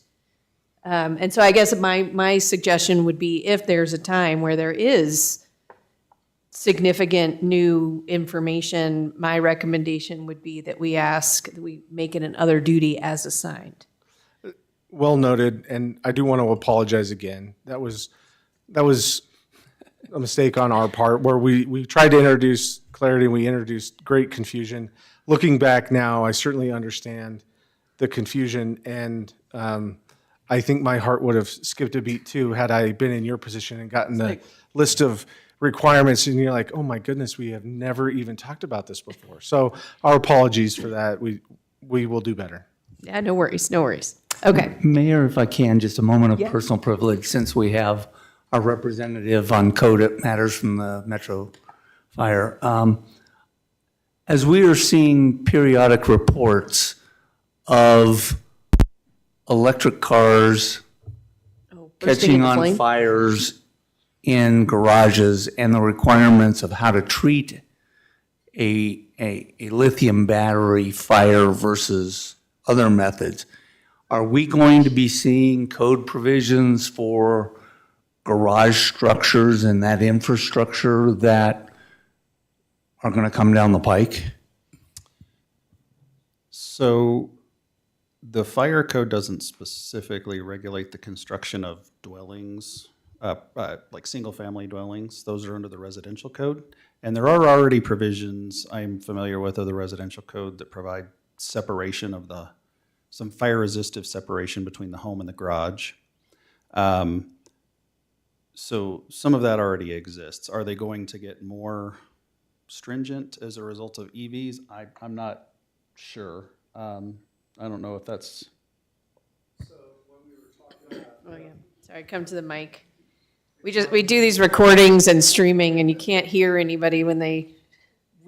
We went through a big thing just a few months back because there was a new provision in the 21 code for ESS, energy storage systems, which are basically giant lithium batteries like Tesla walls, Powerwalls, that sort of thing.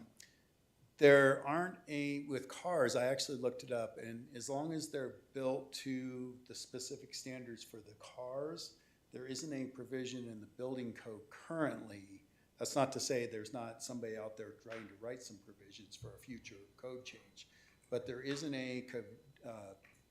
anything in there, because I was thinking, well, if you parked 4 Teslas, which is a possibility in Cherry Hills, in one garage, you're over the trigger limits for the lithium batteries for energy storage within that garage.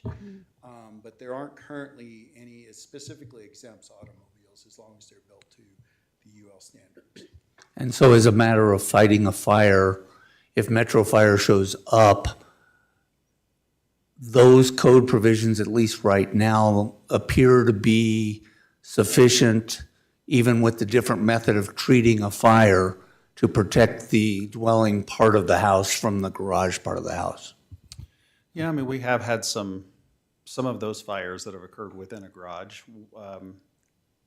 Strategies and tactics are going to vary depending on the circumstances. Where we can, we'll actually hook up and pull the car out of the garage if we can, and get it outside the structure because once that chemical reaction starts,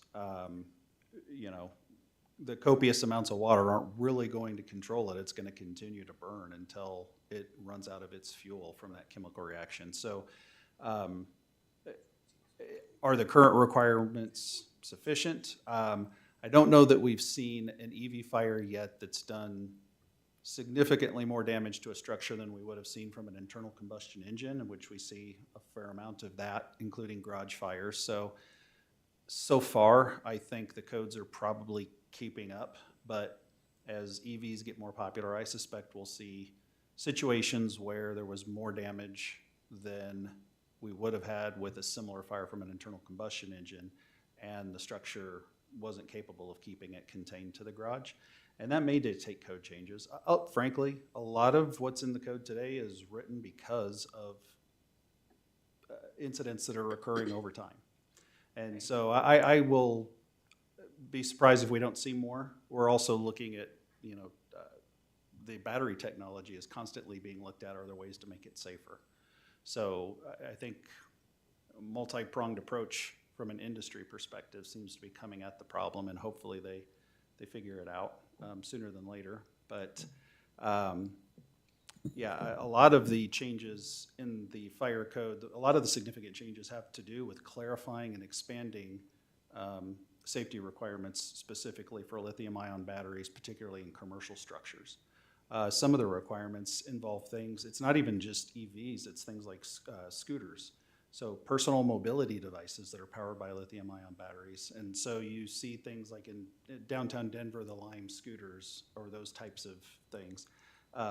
There's provisions that now regulate the facilities where those are being charged and repaired that didn't used to exist in the code, just to help provide some additional clarity. And that's a result of seeing fires that are occurring in those types of facilities around the country as that technology has become more popular. So this is one of the reasons the Code Council takes a new approach or a new look at the codes every 3 years, is these evolving technologies and what can we continue to do to try to stay ahead of this as much as possible. So, thank you. Absolutely. Thank you. All right. So moving on, there's no new business. Moving on to reports. I just have one thing to report. I was invited by a group called the Common Good to speak at a event called the Common Good Forum. It's on Saturday, November 8th, 2025 at the Pine Street Church in Boulder. And I will be on a panel of mayors, and the topic of the panel is civility and civics, 4 mayors finding common ground. It's Aaron Brockett, the mayor of Boulder, myself, Ty Coleman, the mayor of Alamosa, and Holly Rogan, the mayor of Lyons. And so if anyone is interested in attending, and then the closing keynote speaker will be a comedian that's talking about how to find sort of commonalities and ways that we can all collaborate and work together and be more civil towards one another. I think it's very timely. I was honored to be asked to do that. We'll start down here. Councilor Eber. Couple, 3 things. One, CML, I attended for Katie last Friday, the CML Policy Committee. They dealt mostly that day with matters that were of home rule base, I guess I would call them. Largely driven by some of the mountain resort communities that have housing problems, and that they were trying to seek the policy committee's approval of draft legislation based on the premises, again, of home rule, on 3 things that I'll just mention here. One was allowing localities to assess a type of transfer fee, and I distinguish fee from tax because they wanted it to apply to statutory cities, not just home rule. And the second one was with respect to the ability to assess some type of fee or some method to deal with short-term rentals, that because of short-term rentals, the amount of increased city services that are going on, and that they're trying to figure out whether or not, in fact, they can capitalize and recover some of the fees that they are spending and costs that they are spending to deal with short-term rentals. And finally, the third was similar base, that many communities that have second, third, and fifth homes in them find that they have a large part of their tax base is based on sales tax, and yet they have very few people there despite the fact that they've got so many homes. And the result is that they have to pave the streets, they have to have the fire and services, everything, but they are not earning the sales revenues necessary to drive all of those needs. And so they are seeking approval. All of these items, CML reported, would probably be dead on arrival this session, with the governor's emphasis on affordability, with the idea that these would all be deemed by the current administration to be a way that would cause housing prices to increase, and therefore would not be in sync with the affordable housing. Again, these were mandated under, or sought under, the idea of home rule versus I won't say implementability, but and then the fourth one was that Northglenn sought support, and this was advisory at this point, on a potential statute that would seek to have a 1,000-foot buffer distance from schools and the addition is daycare facilities, not just schools, as the current legislation is, where people who are registered sex offenders have to be, or are being housed, excuse me. The idea again there is that daycare facilities can be hugely impacted by the presence of people who have to register the same way, and they should have to have the same buffer. That was sort of the highlights of that. Let's see, I will mention that I am going to attend the CML conference, assuming Laura was able to get me signed up. You should have gotten an email from somebody at CML saying, Rob told me he wants to attend on Wednesday and Thursday for the good governance, effective governance workshop. And at any rate, I was planning to attend the CML Effective Governance one tomorrow afternoon and Thursday. I will report back on all the good things that I learn. And then that is all. Thank you. Thank you. Mayor Pro Tem Holland. No report. Counselor McGuire. No report. Counselor Fisher. No report. City Manager. I'm actually going to go first today. I have three things. First, did you mention that we have canceled the November 4th No, we city council canceled the meeting? November 4th. So we canceled November 4th council meeting, so please don't attend on that date. Two, next week, we will be presenting to the 8th grade Kent students about civics and local government. We did this last year. It was hilarious. They were so engaged, and they knew a lot about some issues and didn't know anything about others. We got lots of questions about stadium lights. It was entertaining. The third thing is I did have the opportunity today to attend the Colorado chapter of the APWA conference, where I witnessed the Professional Manager of the Year for Administrative and Management go to our very own Jay Goldie.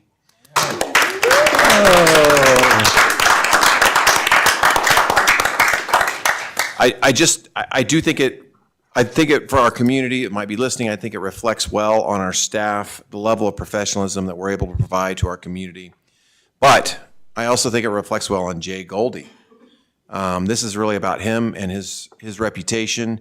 You don't earn that kind of award from a good project or two. And, a lot of the day is about good projects. This is project of the year for this project. This is really almost like a lifetime achievement award. And so I want to thank Jay for all of his contributions and for really helping make Cherry Hills Village the place that it is. So thank you, Jay. Yes, thank you, Jay. Kelly. No report. No report. Real quick, I will be getting an email out to council this week with an update on the cell providers. We're starting to get a little more feedback from them, so hopefully we'll have enough information to give you an idea of where we are with trying to get those providers to improve their services. And maybe a tentative timeline about when we might get some feedback. It's not going to be in the next week or two, though. Chief. No report, really just an honorable mention if I could. On Sunday morning, midday, one of our newer officers, Ryan Belding, found himself dispatched to a medical call, bicyclist down on Colorado Boulevard, and was able to get there before fire and performed what turned out to be life-saving CPR. Now, it's a big deal because despite what you might see on TV, CPR only really works with certain medical emergencies and with a certain timing from the event. Both of those dynamics played a key role in Sunday's event. He was there within a minute and did CPR until fire arrived and took over. They've communicated with me that there is zero question that that person would have survived their medical emergency without that intervention. So congratulations to him. Also, further perspective, I've been doing this job now 31 years, and I am 0-11 on CPR. So that is how effective his endeavors were, and we'll be recognizing him later in the year for that action. So thank you. Yes, thank you. Chief, can I ask one question? Of course you can. So I was talking, to someone who had talked to someone who lived in Glenmore, about the robberies that occurred in Glenmore and Cherry Hills Park. And she said, well, the alarms were somehow turned off at the houses before the burglars gained access, to the extent they gained access. I said, I don't know whether that's true or not. I said early indications were maybe they hadn't been set, but I said I just don't know. Is that something you can comment on? I know you guys are investigating, but I can. We're struggling to wrap our head around that as well. It's one of 2 or 3 different things that are happening. Either this particular group of burglars are batting 1,000. What we're struggling against is we don't have any homeowners that are certain they've set their alarms. And it can say, we're certain we did. That would be helpful for us, 1, if they set their alarms, and 2, if we knew and then could find out and further investigate whether those alarms were defeated. There may be some indications that some sort of Wi-Fi jammers perhaps were used in terms of some third-party surveillance video that went haywire during that particular time, with no further explanation as to why that happened. But in terms of the alarms right now, we just don't have any homeowners that can say definitively that they were set when they left. In fact, what we have had is some who say they weren't. You're welcome. I will start with a report on behalf of Ms. Gillespie. Don't forget, Drug Take-Back and Flu Shot Clinic is Saturday, October 25th here at City Hall. How'd I do, Laura? Okay, good. A brief update for council. I'm sure you all recall, for those of you that were on council, the Brave application and the provisions to monitor the ongoing parking and circulation and that. As you know, staff was out there as school started this year to observe and make observations and talk with Brave. And if you recall, that development agreement always contemplated an ongoing conversation to make sure that we understand the conditions and all that. Brave has reached out, and I'm going to meet with them on site next week to talk about some ideas that they have. I don't know any of the details at this point, but I wanted to bring that up to let council know that it is an ongoing monitoring process. It's not something that we have just kind of put on the back burner and have forgotten about. So we are having active conversations. Like I said, I'm going out there next week for a meeting. Once I know more about that, I will update council of anything of note. That's it. Thank you. Awesome. All right, well then we will stand adjourned at 8:56 p.m. and we will see you all November 18th.